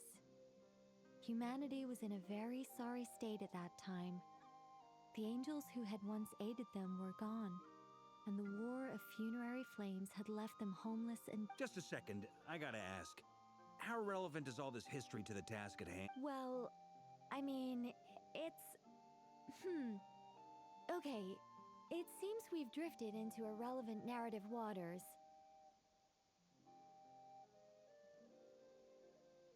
It's been a while since I've had the chance to speak inside someone's head. As soon as I got started, I lost control, and the words just flowed out like a waterfall. What I'm trying to say is... Right, the fact that they bypassed the false sky and saw the true moons implies that they successfully built a connection between Tivat and the outside world. Which means, with enough kuvaki and a sufficiently stable connection, it should be feasible. Okay, so they built some... Yes. Is something wrong? I just didn't expect you to summarize it so well. It turns out I could have said all that in one word, if only I'd managed to think of it. No, please, it's fine. This is invaluable knowledge. I'll be sure to record and preserve everything in writing. Oh, really? Well, in that case, I suppose I could backtrack and add some more detail. I did gloss over a few things, so— Whoa, time out! Let's summarize what we've... The Hyperboreans were the last ones to use this method, right? So we somehow need to find whatever structure they built and make sure there's enough kuvaki to power. Luckily, we have the moon marrow of both the eternal and iridescent moons, so we're all good for kuvaki. Which means the key issue we need to focus on is finding the place. Yes. Although, I expect the structure is long gone by now. That said, what if we could take advantage of the phantoms to travel back to a time when it still exists? Well, travel back isn't quite accurate. It's more like we'd be creating a handshake between 2 points in space. We wouldn't even have to pick a time when it still existed. It could just be a time when it still appeared in phantom form via projection, or we could project our own phantoms, fold them together at... You look lost. Was that too hard? Yeah, things got a little, technical there. Paimon's brain is reaching capacity. All right. Let me think about how to put this more simply. Over the next few days, I'll search for phantoms that we can use. Once I find one that meets the criteria, I'll let you know and we'll regroup. By completing certain rituals, specific individuals will be able to enter the phantom and make it to the Hyperborean structure. If everything checks out and it looks feasible, we'll just need to wait for Moon Prayer Night, and we can send the moon goddess back home. I'm really skimping on the detail here. Is this making... I think so. For now, we'll just wait to hear from you. Yes. Basically, yes. Great. Counting on you. In the meantime, we'll focus on finding the moon goddess. My name? Are they looking for a way to stop me from... Excuse me, Miss... Go on, Miss Nicole. This conversation was a little all over the place. I didn't catch your name. I am Lauma, of the Frost Moon... I did wonder. I noticed that you listened very intently when I spoke about Hyperborea and the moon's hit. If you'd be interested, I'd love to visit you this evening and go through. Also, if you were serious about making a record, it would be too risky to simply write down the raw details as is. I would suggest some tweaks. Maybe rewrite the stories as fairy tales or fables, perhaps even prayers.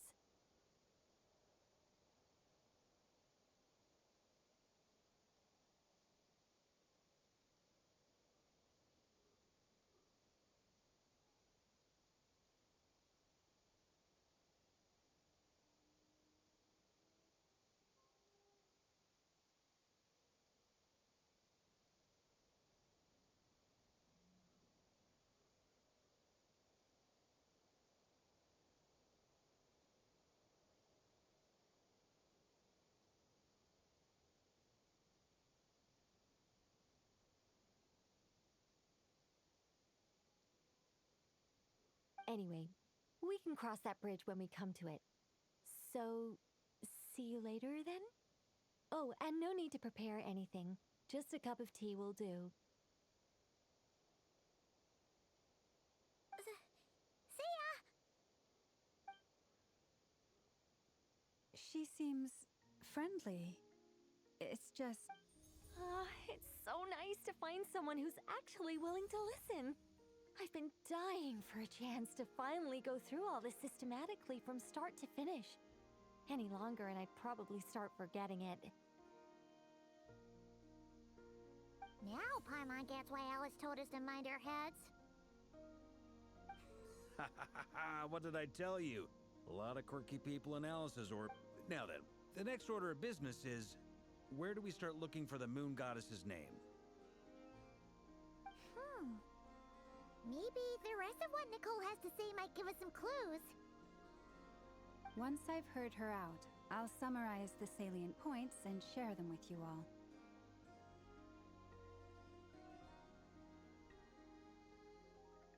I'm also inclined to review our other documents. Yes, our faith was first established by our Hyperborean ancestors, but many of the more factually accurate records are from after Kuthar's birth.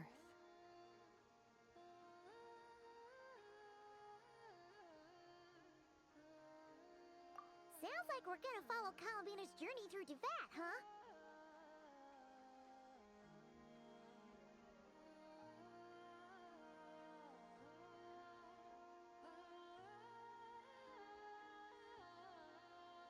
In that case, we'll start by heading to the Frost Moon Enclave. Sounds like a plan. Take this with you. I'll see about getting in touch with the Fatui. It'll probably just be Arlecchino and Sandroni again. They're the only ones who would want to help. Thank you, Mr. Varka. Don't mention it. Honestly, I'm more comfortable dealing with the Fatui than prying into the details of a young lady's childhood. I should follow them, just in case there's some way that I can help.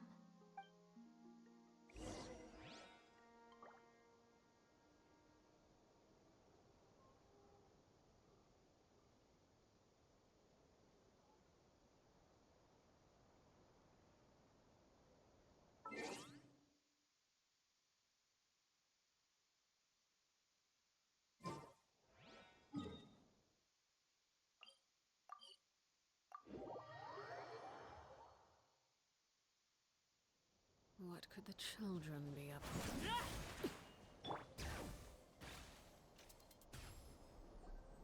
A while ago, I took the time to organize all documents in our possession that pertain to Kuthar. What you see here is the material I consider... You're saying there's unreliable material too? Yes. Most of the information we have was transmitted through an oral tradition. Inevitably, some of her stories were mythologized and deified over the years through countless retellings. That's why I organized them into reliable and There's no sense seeking answers in history unless we can ensure the veracity of the historical record. Makes sense.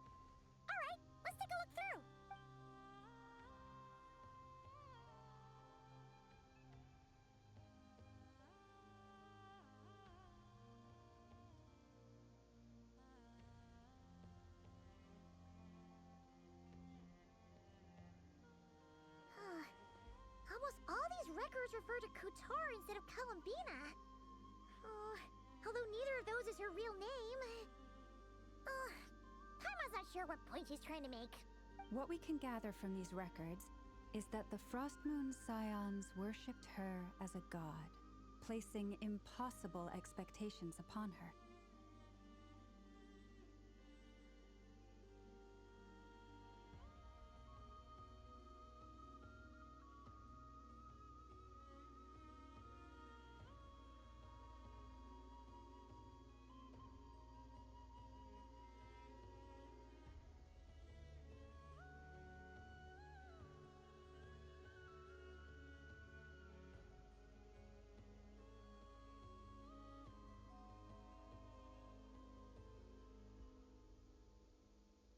I cannot fault them for their earnest faith, but for all their devotion, worshipping her day in, day out changed nothing. I imagine that none of it resonated with Columbina. It wouldn't surprise me if, even back then, she had already begun to reject the name Kutar and everything it represented. Lama speaks the truth. When I heard them call upon Kutar with hope and expectation in their voices, they may as well have been calling upon somebody else.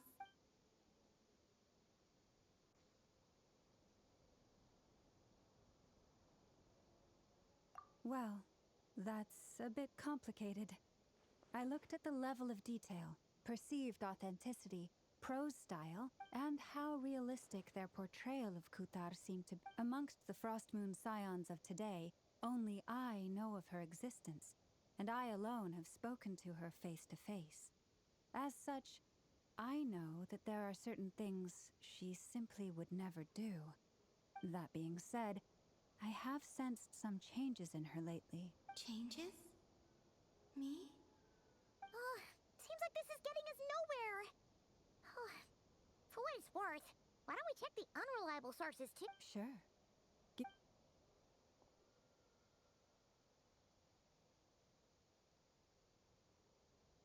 Exerting but a fraction of her divine might, Kutar sheared a great mass from the snow-capped mountain and cast it into the sea, upon whose surface shone the mirror image of the moon. Thus was formed the island of Hisi. Yeah, right. That doesn't even begin to pass the sniff test. The 3 moons are not but lies through and through. Only one moon has ever shone for us, and Kutar is her name.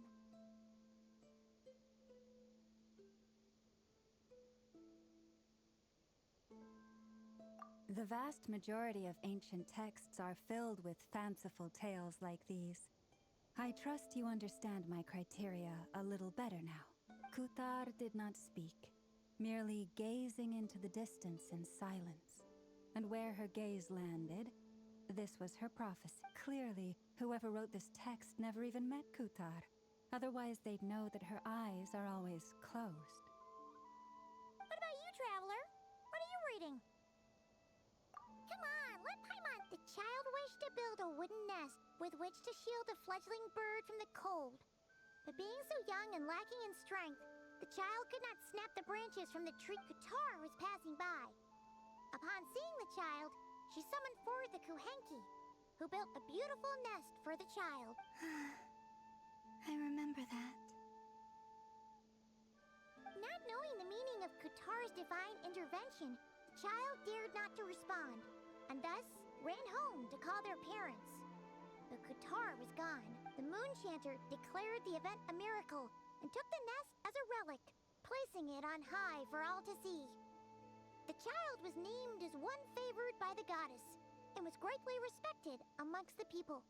Yet, no further miracles were bestowed, and this matter was forgotten in but a few years. Huh. Any thoughts after reading that?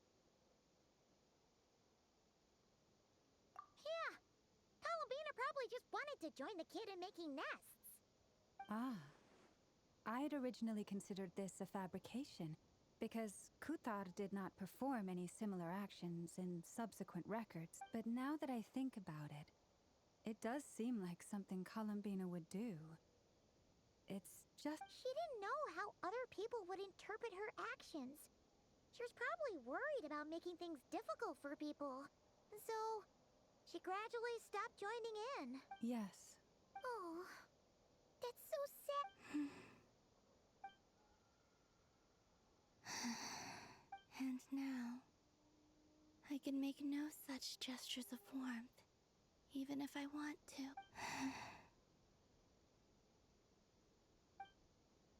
Still no name. It's a bit of a shame. But we did learn some interesting stories. That's gotta count for something. Barca said he was gonna set up a meeting with Arlecchino and Sandrone, right?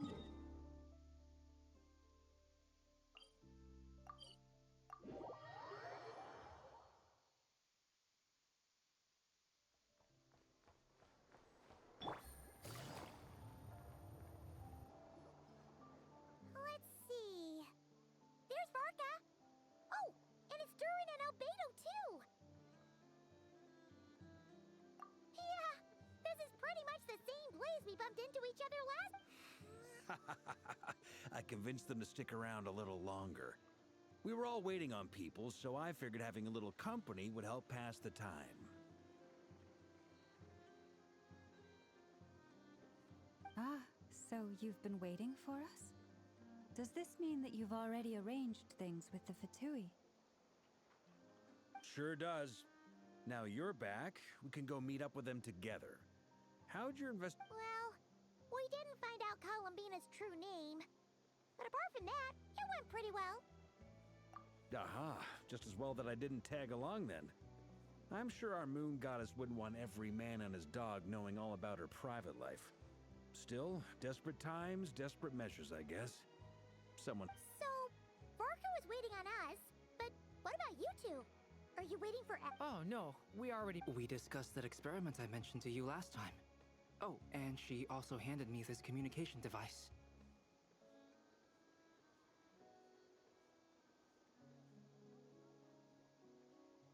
That's right.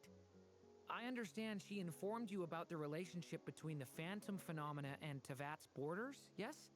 She wants me to help her with some more experiments on that front. She said that she'll contact me through this device with more information. Ah, I see.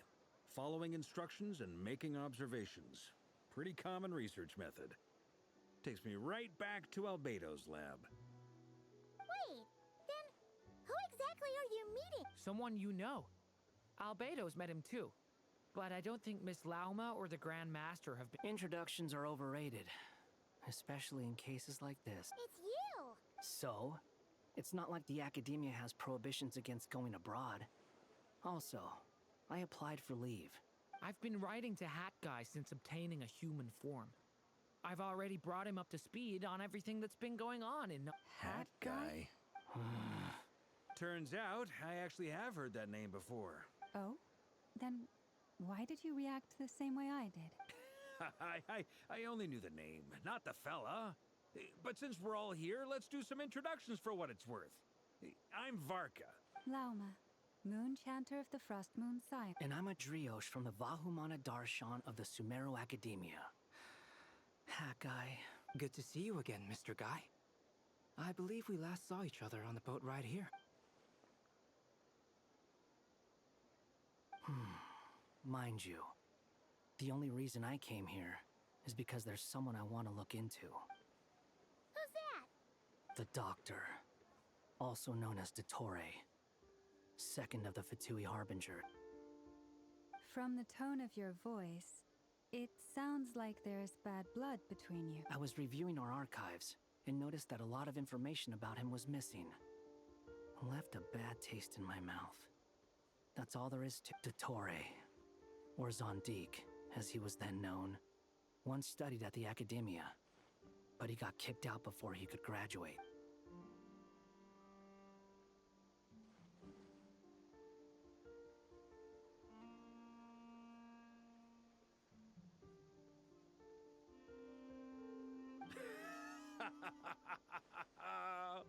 So the Harbingers... Last we heard, he was planning something.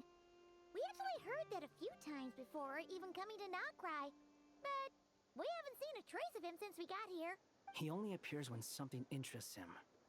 For all we know, he might have left already. But the fact he did something here at all is worth noting.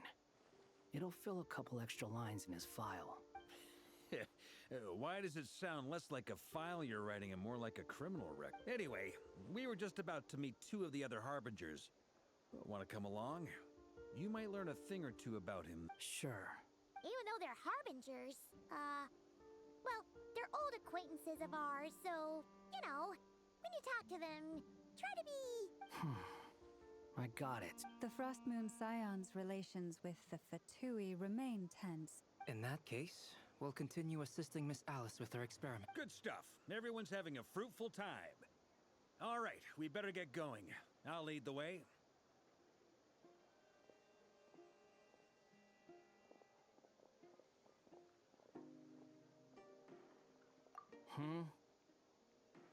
Well, yeah, that's obviously part of it. But I'm not the only one who has a score to settle with him.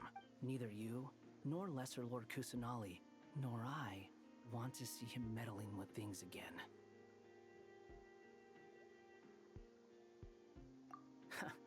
What's the hurry? Don't worry. Pigeons always know which way home is.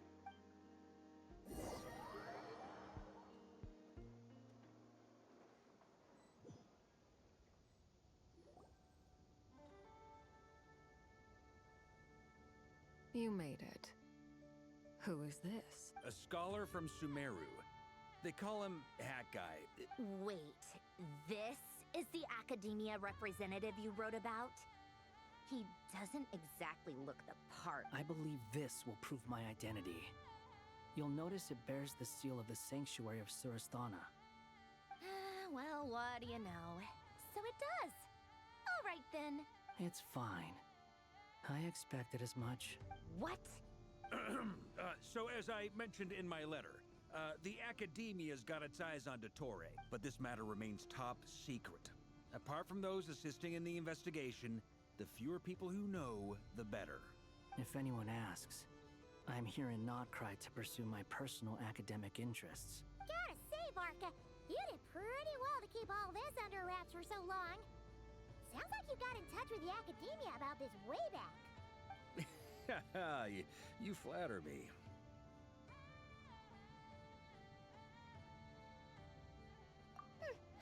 Where do I even start?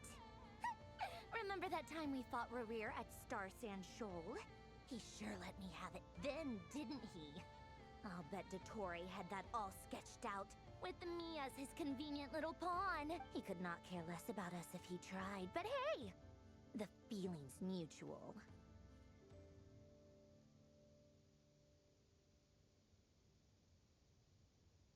Does Dottore really strike you as the sort who values his relationships with his colleagues? Fair point. Definitely not. Which is why I always keep my guard up whenever he starts making suspicious moves. To that extent, our motivations align. On top of which, I consider you trustworthy people. Now, back on topic. In the wake of the Rerir of Solnari episode, Sandrone and I grew suspicious about Dottore's complete inaction during the entire affair. So we tried to find out what he'd been up to, but unfortunately to no avail. He never lets anyone in on his plans. The more he cares about something, the more secretive he gets. Indeed. Perhaps he believes that by keeping a low profile, he can avoid trouble. But that trick isn't going to work on his colleagues. Yeah, I mean, he's been researching the ancient moon's remnants. And he's been trying to get his paws on the moon marrows. Only an idiot would believe he doesn't have something more planned. With this in mind, I returned to Snezhnaya and relayed my thoughts to Her Majesty the Tsaritsa, entreating her to have him recalled.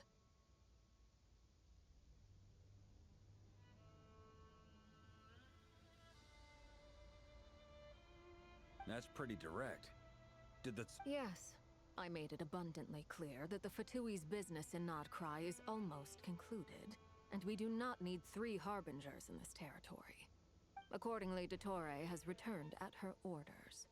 I imagine he is continuing with experiments, which no one besides he would ever have any interest in. Common sense might mean nothing to him, but he's not stupid. He knows that no good can come from opposing the Tsaritsa. Smarts alone won't get him all the way. He needs the Rooster's resources and Regrator's Mora, both of which the Tsaritsa can strip from him by waggling a finger. But doesn't he have a track record of publicly following orders while going against them in private? He probably has it down to a fine art by now.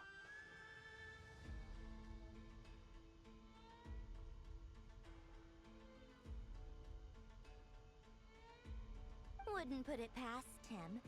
We worked together on a research project once. Only briefly, but it was enough to show me that we're fundamentally different people. He has no interest in doing things methodically, stage by stage.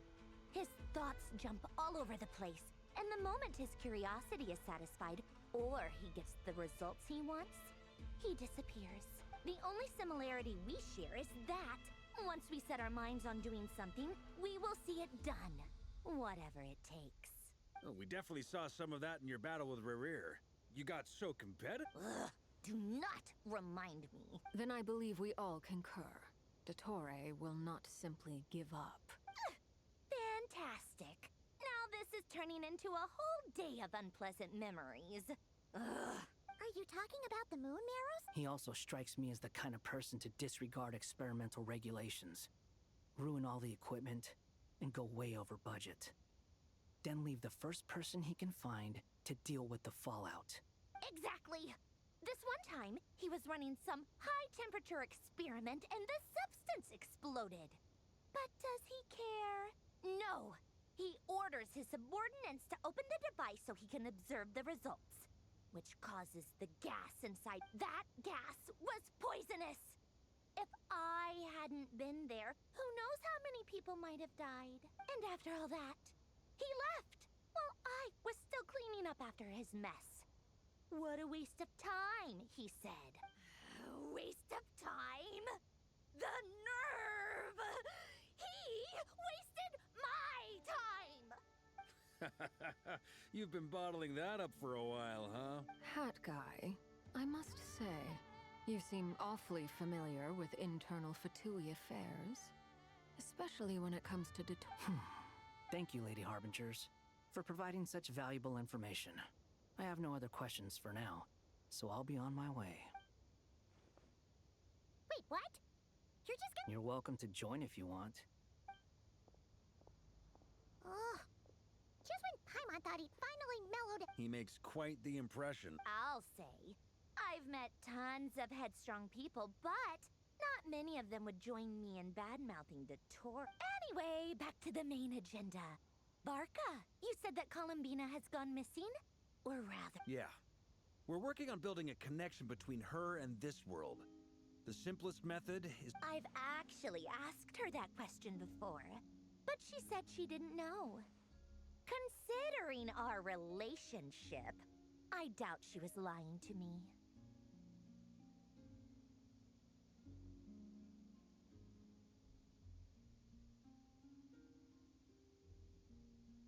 As far as I recall, she was never dispatched by Her Majesty to claim a gnosis or anything like that.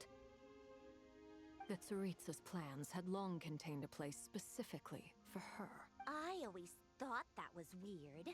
What could she do that the rest of us couldn't? Knowing what we do now, it's probably something related to Kavaka. More than likely.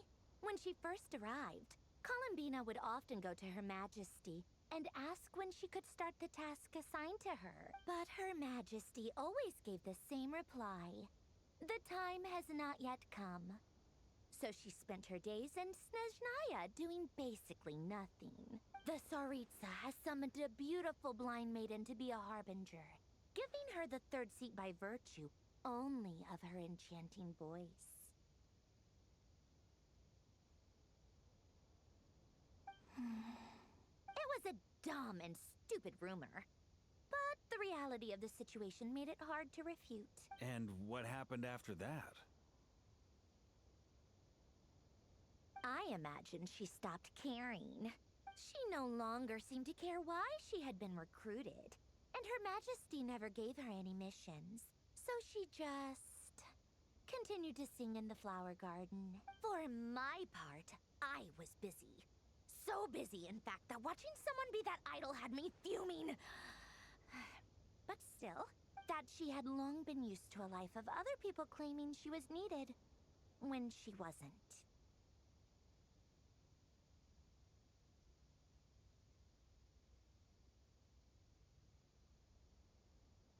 I just felt that having a place to stay would cost me something eventually, and so I waited quietly for the day that I would have to pay the price. And on the other end of that spectrum, you had me. Someone once told me that I had the lousiest work and the toughest luck. That's a good way of putting it. I forget who said it, but those words have always stuck with me. But you've done your job exceptionally well all this time. Because at heart, you are a conscientious person. What is it? Something come to mind?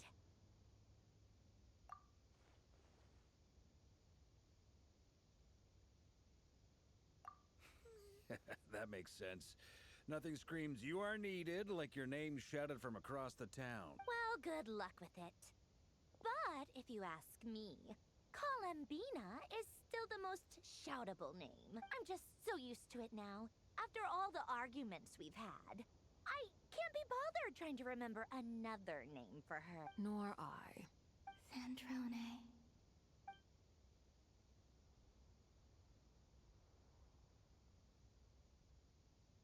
Huh! It's a Sealy! Does that mean Nicole? Ladies, I thank you for your hospitality. If the chance ever comes up, I definitely owe you both a drink sometime. I'm sure it will. You can make your own way out. Heck, you've been here enough times, you probably know your way around better than I— Okay!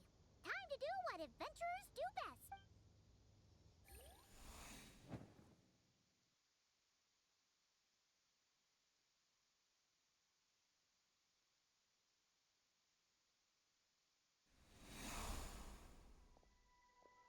Here you are.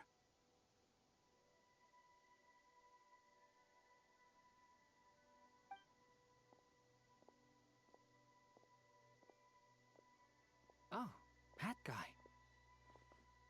How come you're back so soon? Did things go all right with— Fine. Dottore's been summoned home by the Tsaritsa. Couldn't get much more than that. How about you? Any progress? Unfortunately, we've tried everything.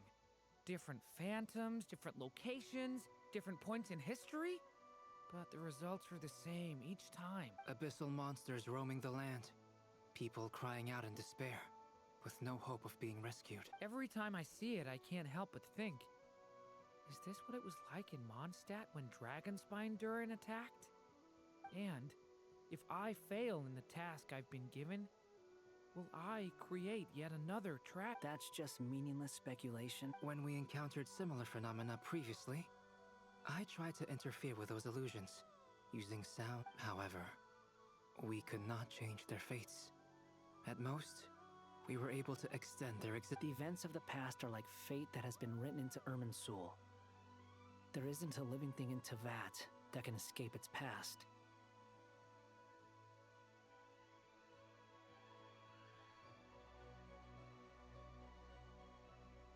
But Miss Alice instructed us to try to find ways to change the outcome that these phantoms face. It's an impossible task. Can't you just refuse? Since she asked us to do this, I feel like it can't truly be impossible. Or if it is, well, mages can make the impossible pot. I could not have been born as Durin otherwise. But you also said that your past 39 attempts were fruitless. That's true. But you're still going. Yes. After this many futile attempts, surely you realize that you're not doing this because you still believe what some mage told you. It's because you want her hypothesis to come true. It's something you wish for deep inside. So, think for yourself about what you want to do. As long as you don't believe it's futile, it isn't. Yeah. Previous experience indicates that we cannot touch the phantoms, which limits the effectiveness of our interventions. If we want to clear this hurdle, we need to break this rule somehow. Same thought here. Following the same rules means repeating the same failures. Reducing ourselves to mere playthings of fate. So you mean we need to figure out a way to make contact with them despite no... Yes, and I suspect that's something only you are capable of. Everything in Tevat is logged in Irminsul, but the withering that once occurred in Sumeru was a sign that the Great World Tree was being corrupted. This corruption allowed things that should not have existed in Tevat to appear. This is tantamount to rewriting reality to an extent. You're saying abyssal power might be able to affect those phantoms? No one's ever tried it before. If you're gonna try it, it'll take courage. And you have to be confident that you can control it. Is anyone there? Has anyone seen my daughter? She's missing. I have to... I hear someone inside. Spargana? Ah! If I can use my abyssal powers to warn him that there is danger here, maybe it'll change his decision. Yes. The important thing is not the nature of the power, but rather how you use it. To intimidate and obstruct. Sounds about right for the abyss. Let me try. I should be able to influence that. Have you seen a little girl? What? This isn't the time for that! Just run!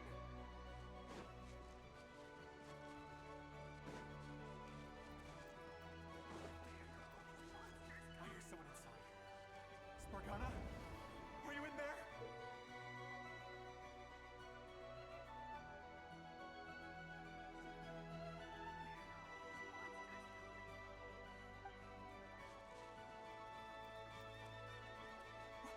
What is this?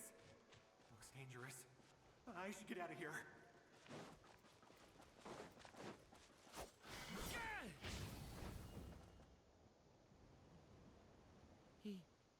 He really... Don't celebrate too soon. Follow him.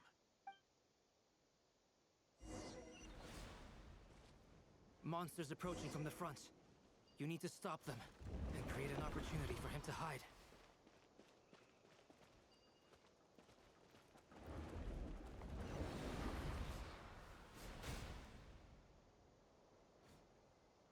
Help me!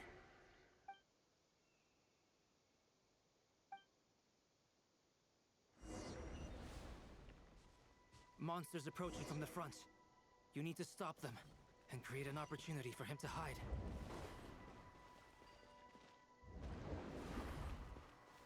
No! There's monsters ahead!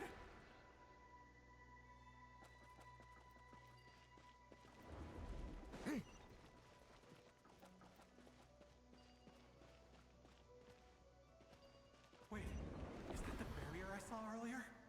Why is it appearing now? It's as if someone's controlling it.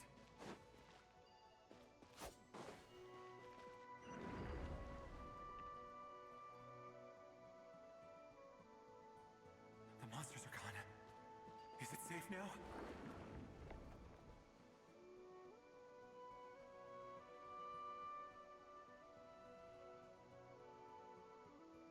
The barrier's gone too. How odd. Anyway, I guess I'll keep going. Quickly.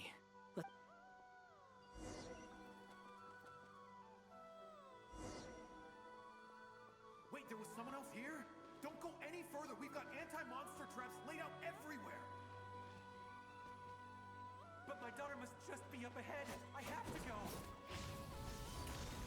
This way's blocked.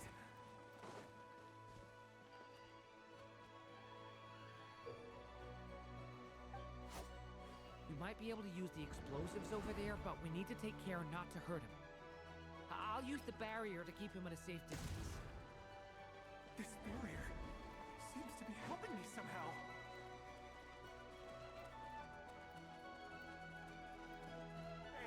Hey, wake up! Oh, good. Gotta keep moving ahead.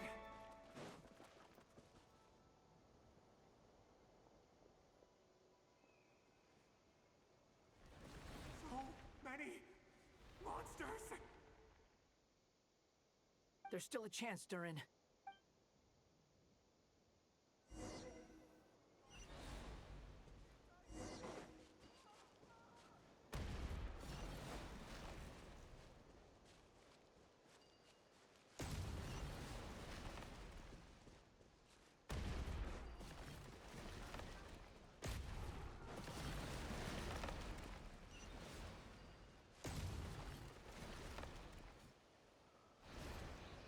Help me!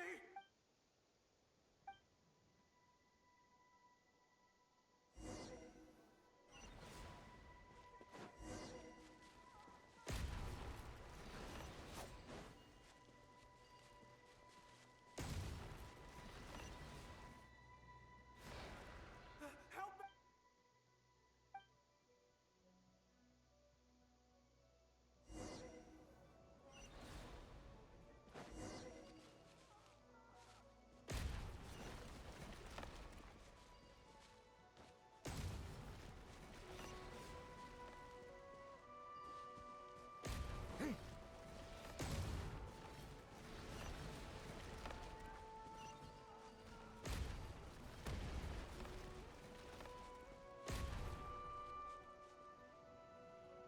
This is a new development. I've never seen this happen before.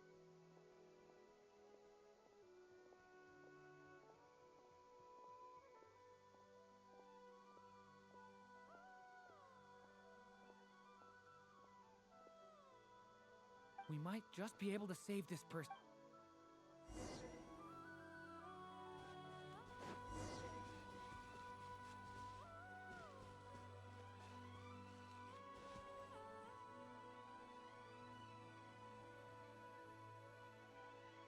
Hello there. Have you seen my daughter? Spargana is her name. She's carrying a large bag. Get out while you still can, you fool. You won't find any But I can't just leave her here. She must... Sorry. Wish I could help, but I haven't seen her. You'll just have to keep looking. Okay. If I do find her, I'll... Don't bother. What's that noise? No, if he goes inside, he'll be walking into a trap. Let's try this once more. This...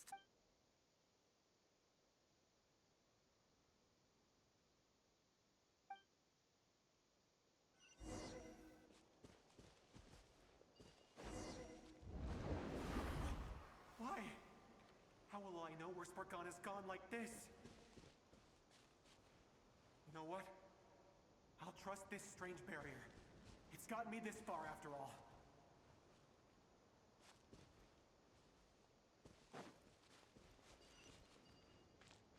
What?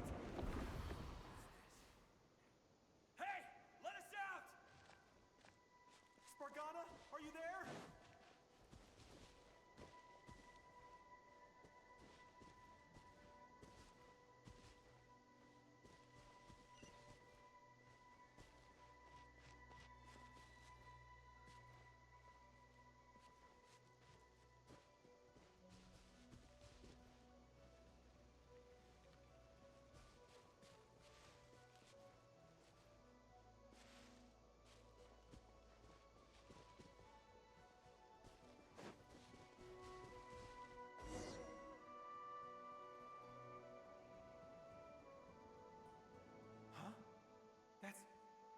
That looks like one of my daughter's books. Thank you. Thank you. Yes, it's one of hers for sure. That's her name on it right there. She left her backpack here. Durin, just like last time. Use the explosives.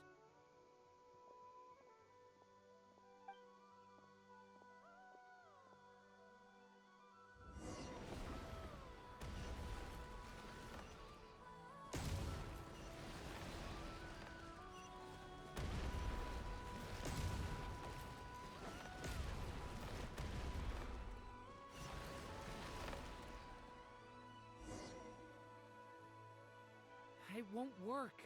There's not enough left. If he makes it in, he'll die. But then, this clue could be the key to him finding his daughter. It might not be the only one. Better he misses that clue than loses his life. I guess so.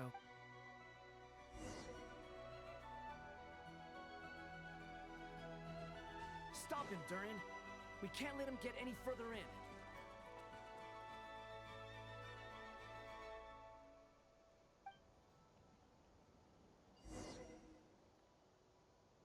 It won't work, but that... It might not be the only one. Better he misses that clue. I guess so.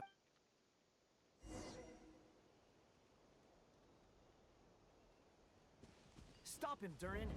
We can't let him get any further in. That's my daughter's book! She's passed this way! Why?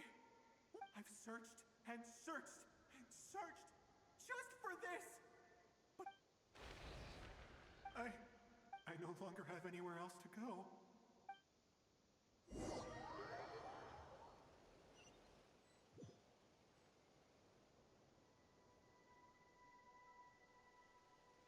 I'm sorry.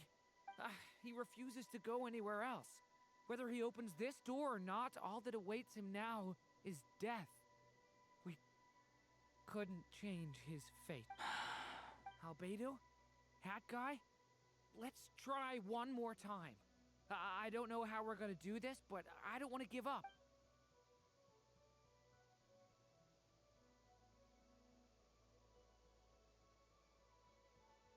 Why am I here? What's going on? All these scenes running through my head. Huh? His reactions have changed. How many times have I... What's happening? Huh? Wait. You can see it? I feel like I always could, but that I only just realized you were there. I'm sorry, I don't know how to describe what I'm feeling, but you were the ones guiding me using that marked barrier. I haven't done anything yet, but those monsters, those deaths, they feel like memories. Like things I really did experience. I won't find my daughter. In fact, I'll ultimately die trying to find her. Isn't that right? No. Yes, it is. Even so, we're trying to find a way out. You've not seen my daughter either. It seems she really isn't here. I'm sorry we couldn't help. I'm just tired. Maybe this is destiny. Maybe it doesn't matter how hard I search. How long do I have left? Experience says 15 to 20 minutes. 15 to 20. Thank you for all your help. Let's rest a while. You look exhausted. Now's not the time for you to start pitying us. It's not pity. I'm just realizing that I've only got 10 or so minutes left. You know?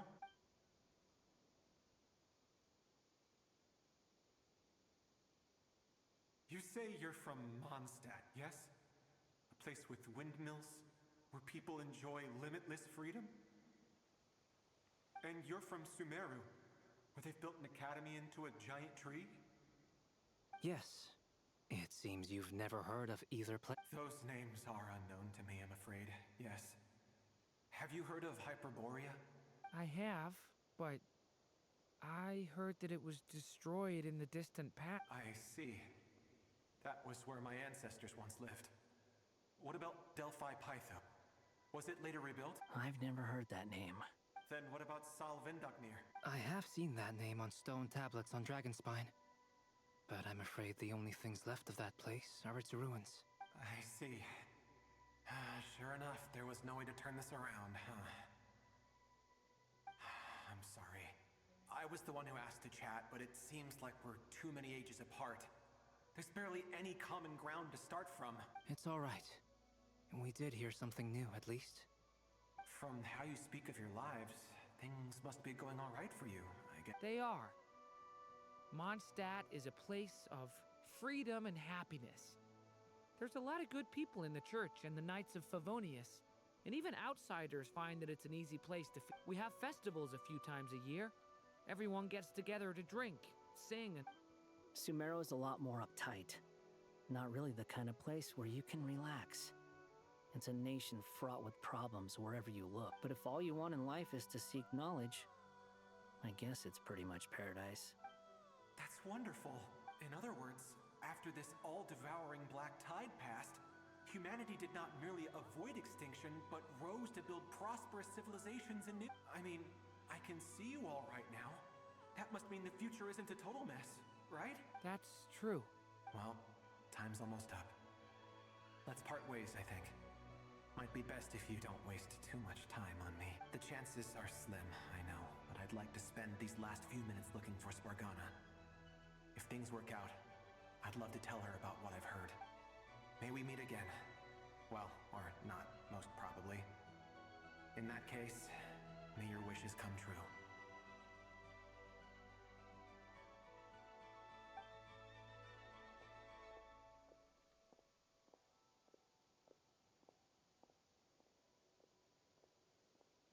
He's gone. In a few minutes, he will meet the end that was his to begin with. The ending of this tale did not change. But I believe that we've just made the most progress we have yet. May your wishes come true. If only it were so simple. Hat guy, could I ask you a question? You've never talked about your past. It seems complicated. Would you be willing to tell me about it? I mean, sometimes it's better to get things out in the open. Take that guy we tried to help, for instance. At least he said goodbye with a smile. I know about Albedo's past. Our experiences are very similar, and he created me. As for you, you're my first friend, and you've witnessed every step I've taken. But by comparison, I know nothing about you. Either way, I mean, we're still best friends. But if I knew more about you, I might understand your thoughts a bit better. I've told you about myself. I'm a student. And what did you do before that? Prepared for the entrance exam. All right. If you really don't want to talk about it, I won't press you any further.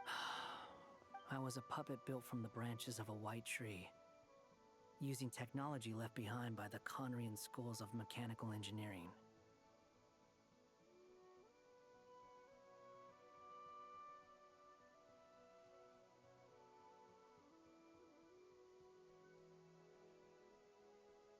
A white tree?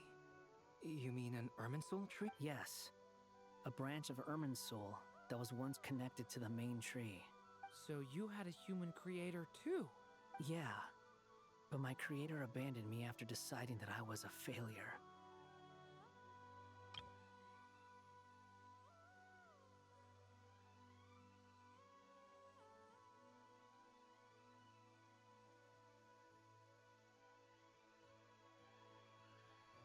After that,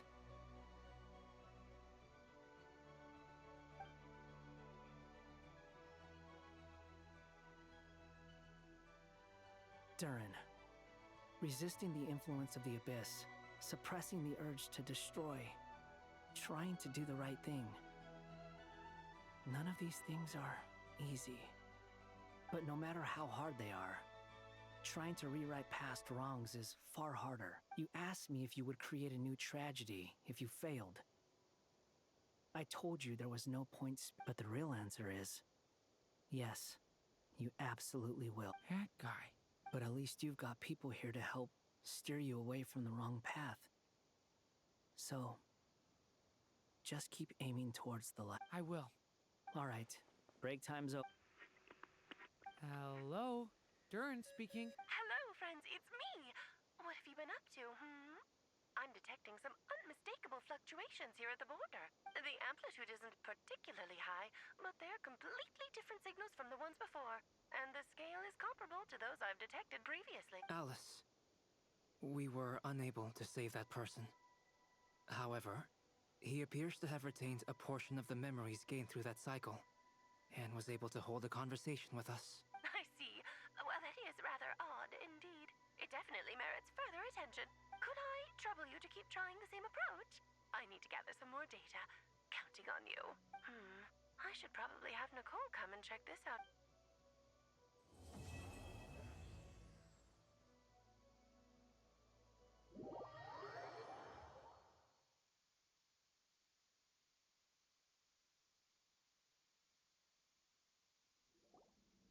There you are. I was worried you might stop to collect treasure chests opened by the Seelie along the way. It would have taken you so much longer to get here.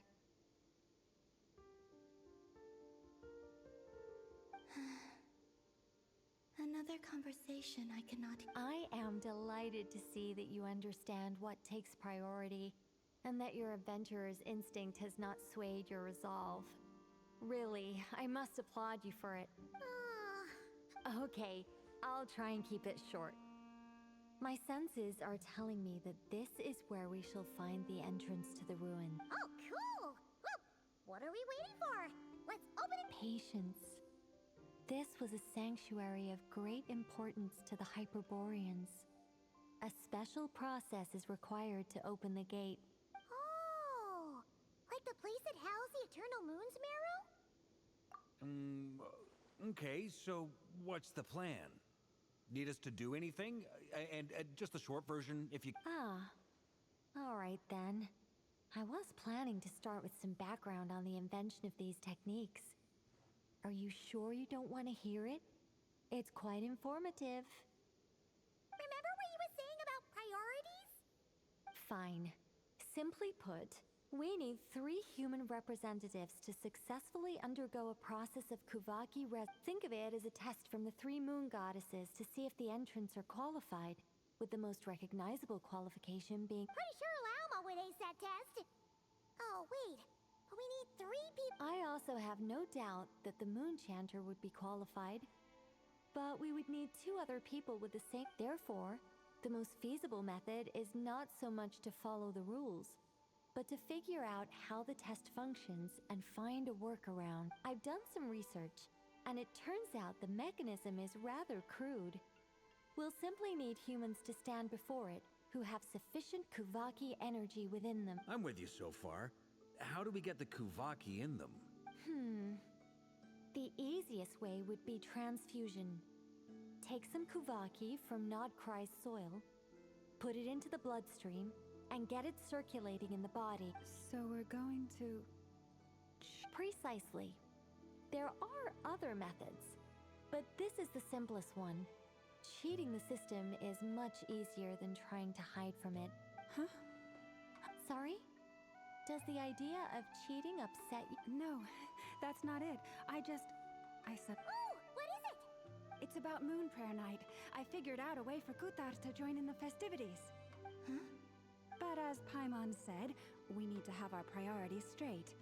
Let's get back to the test. I'll follow up with Nefer on the festival arrangements. Oh, okay. Anyway, is this really the best method we have? A Kuvaki transfusion sounds dangerous. If you think that's dangerous, wait till you hear the other methods. I'd be more than happy to go through them if you'd like. There are several... No need, we're good. Let's go with this one. Very well.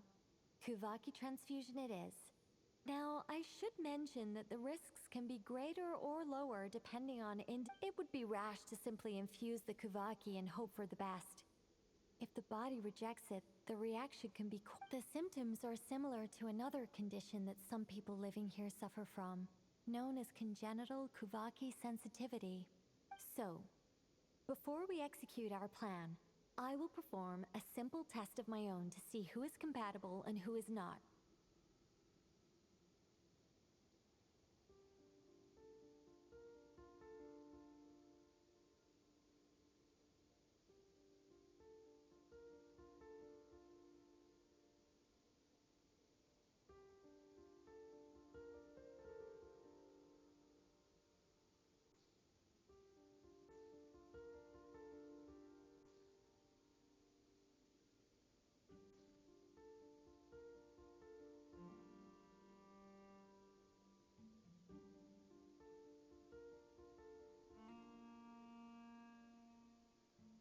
Once that is done, we will have to complete the resonance process as rapidly as possible. What? No eating or drinking? That's some hardcore fasting. They'll all be monks by the time they're through. 3 days. Oh, that's so long! And we still need to find 2 more people who are not just compatible, but also willing to volunteer. Fasting? What are they talking about? Really? Don't you... Haha, count me in 2. 3 days without... Miss Nicole has made it clear that this is the easiest way. The way I see it, there's nothing else to discuss.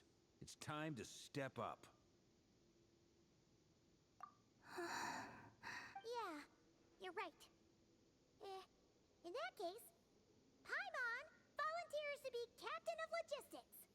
She'll keep the fires lit and grab some spare clothes to keep you comfortable. Then we'll start with you first, traveler. Please step forward.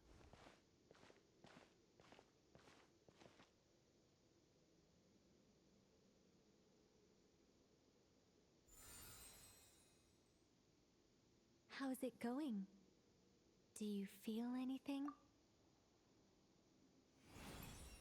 How about now?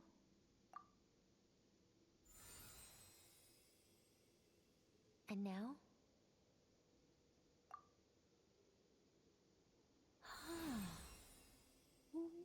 What about now?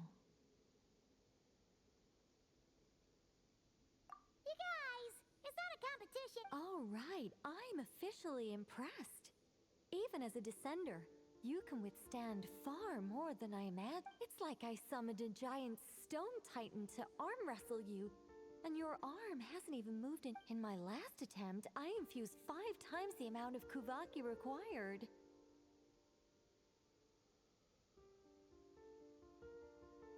Yes, safe to say, compatibility won't be an issue for you. You're eligible to join. You're next, Mr. Varka. Sure, you're go- All right, I'll start where we left off. 5 times the required Kuvaki dose.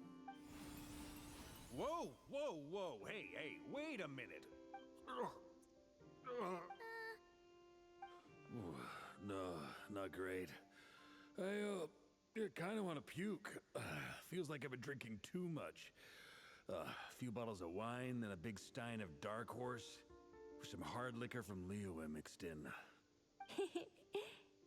You think this is funny? I just lost to a young lady in an arm wrestling contest. I'm never gonna live that. My apologies. I'll lower the concentration and try again. Oh. How's it going now? I'm not as dizzy as last time, but I can still feel it pulsing. In that case, you wouldn't be an ideal choice, Mr. Varka. Let's try some. Okay, let's go ask some of our other friends.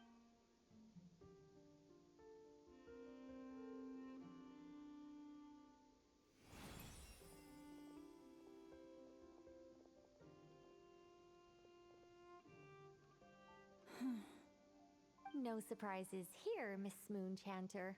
You're...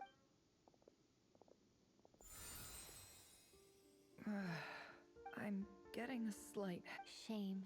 You were... Whoa!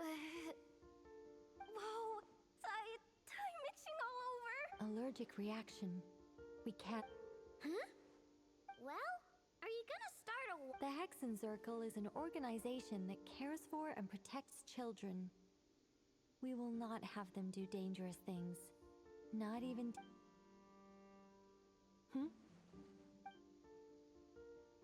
Is something the matter? The candidates have to be human. I guess that rules me out too. Huh. Everyone except the Moonchanter got beaten. Guess I don't need to feel so bad after all. I mean, looks like this isn't gonna be as easy as we... Perhaps I could ask for volunteers among the Frost Moons. I'll see about talking to some trusted Lightkeeper colleagues. In fact, I think we had some former Frostmoon scions join our ranks recently. Can you give me the scientific explanation for how the test works? I can probably make some kind of test box. Then we can just zip through Nasha Town, going up to people and pressing a button to check their status. No. Wow! No elaboration! How about I contact the Knights of Favonia's garrison in the Wave Chaser plane? Shame that Lohan's already left. And that guy's even tougher. Strange. The moon goddess is clearly revered by many people.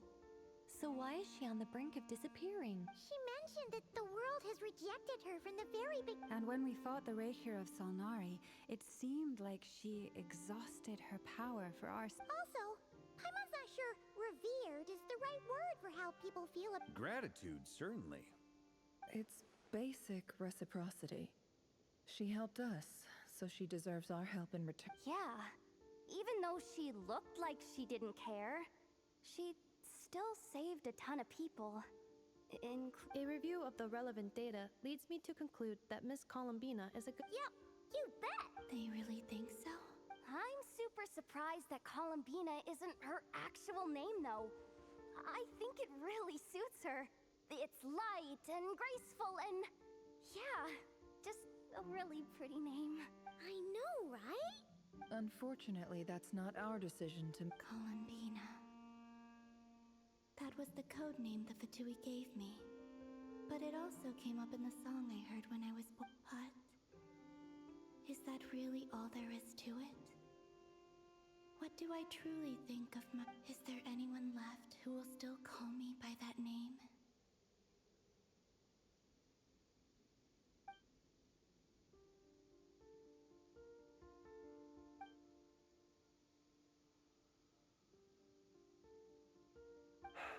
Moon Prayer Night is getting closer by the day. We're running... Then allow me... Huh? What are you doing here? You contacted your friends via the Adventurers Guild. Sandrone has been keeping an eye out for something like that, so she informed me. Since I have the ability to accommodate a moon marrow, I should prove to be a suitable candidate. Arlecchino. When can we begin? I see. We can begin right away.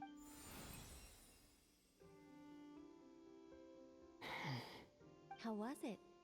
Did you feel any Not at all. Then it seems we shan't need to look for additional candidates after all. Great! Cool.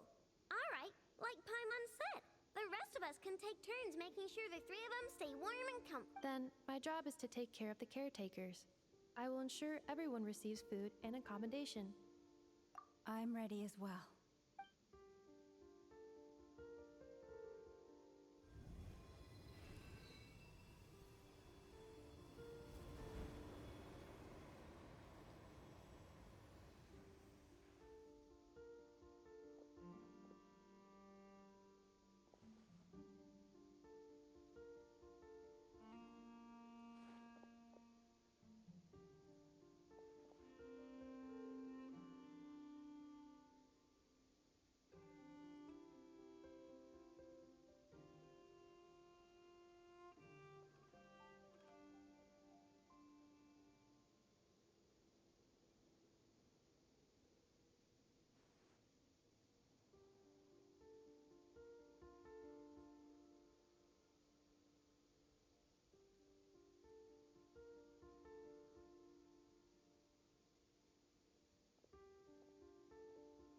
The work is done.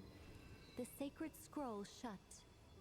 The stars grow dim, the people silent. The white sun sets, the silver moon rises. O path to the temple, appear now before us.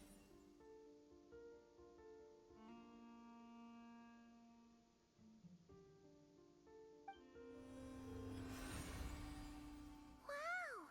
It really opened! So that's what all this is about. They've been trying to open this gate.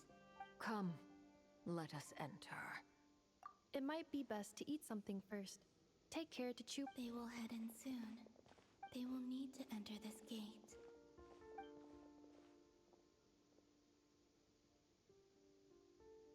Huh? I cannot pass through. It has been 3 days. My strength is all but completely faded. Can I really hold on until...